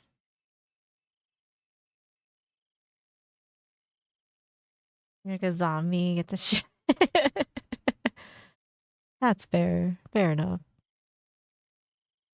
Let's see. The Mythbusters cannonball accident. Oh, here. It's like a minute long.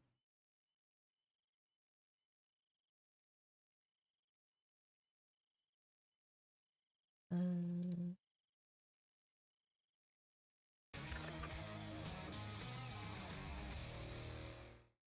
My God, they're lucky that that did not like hit somebody. Holy, see, this is like the founding father. We're trying to have like that conversation. So, you guys shooting cannonballs? Any chance? God damn, man, that is crazy. Yeah, that's a lot of force. They're just, you know, they're just embracing their what's his face? I can't think of his name now. Cassius Clay.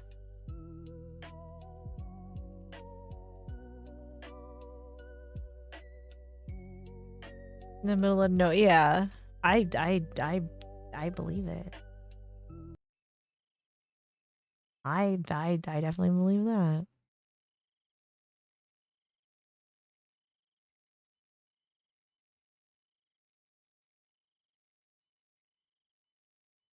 So excited when she was there. Yeah, I don't know. Maybe she thought it was cool, you know.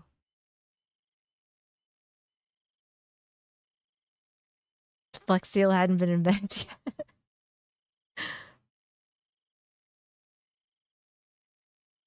Yeah, I enjoyed watching Mythbusters. Yeah, Cassius Clay was a fucking badass. Yeah, zero fucks. He's a pretty cool dude. I think we have to thank him for quite a few things, I would say.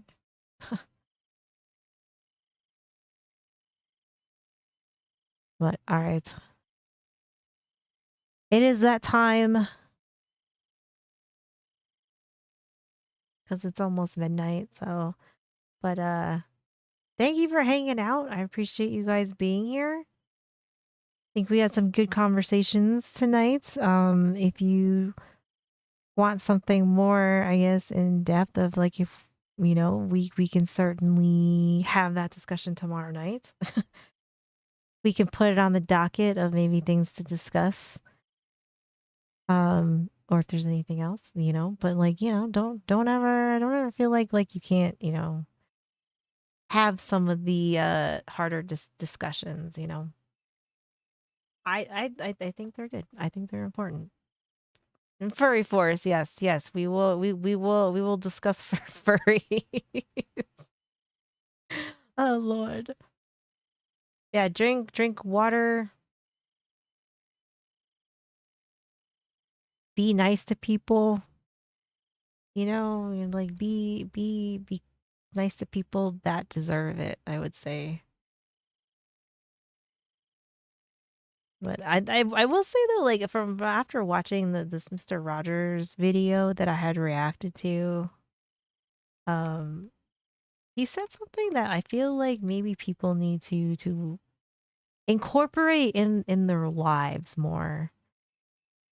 And then he says, I don't think we give that gift anymore, the gift of silence. I'm very concerned that our society is much more interested in information than wonder, in noise rather than silence. How do we encourage reflection?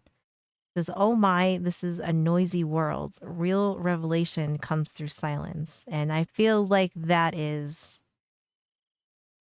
probably more people need to hear that.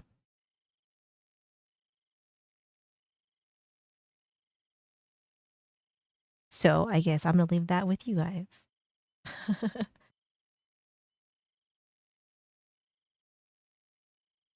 We need it. Your reaction will heal our souls. I don't know if I'm going to be doing any healing. It's more of like, stop being a piece of shit. No, I'm just kidding. I'm just kidding. But you should treat people well, treat the people that deserve it kindly. And the people that don't, I don't know what to tell you.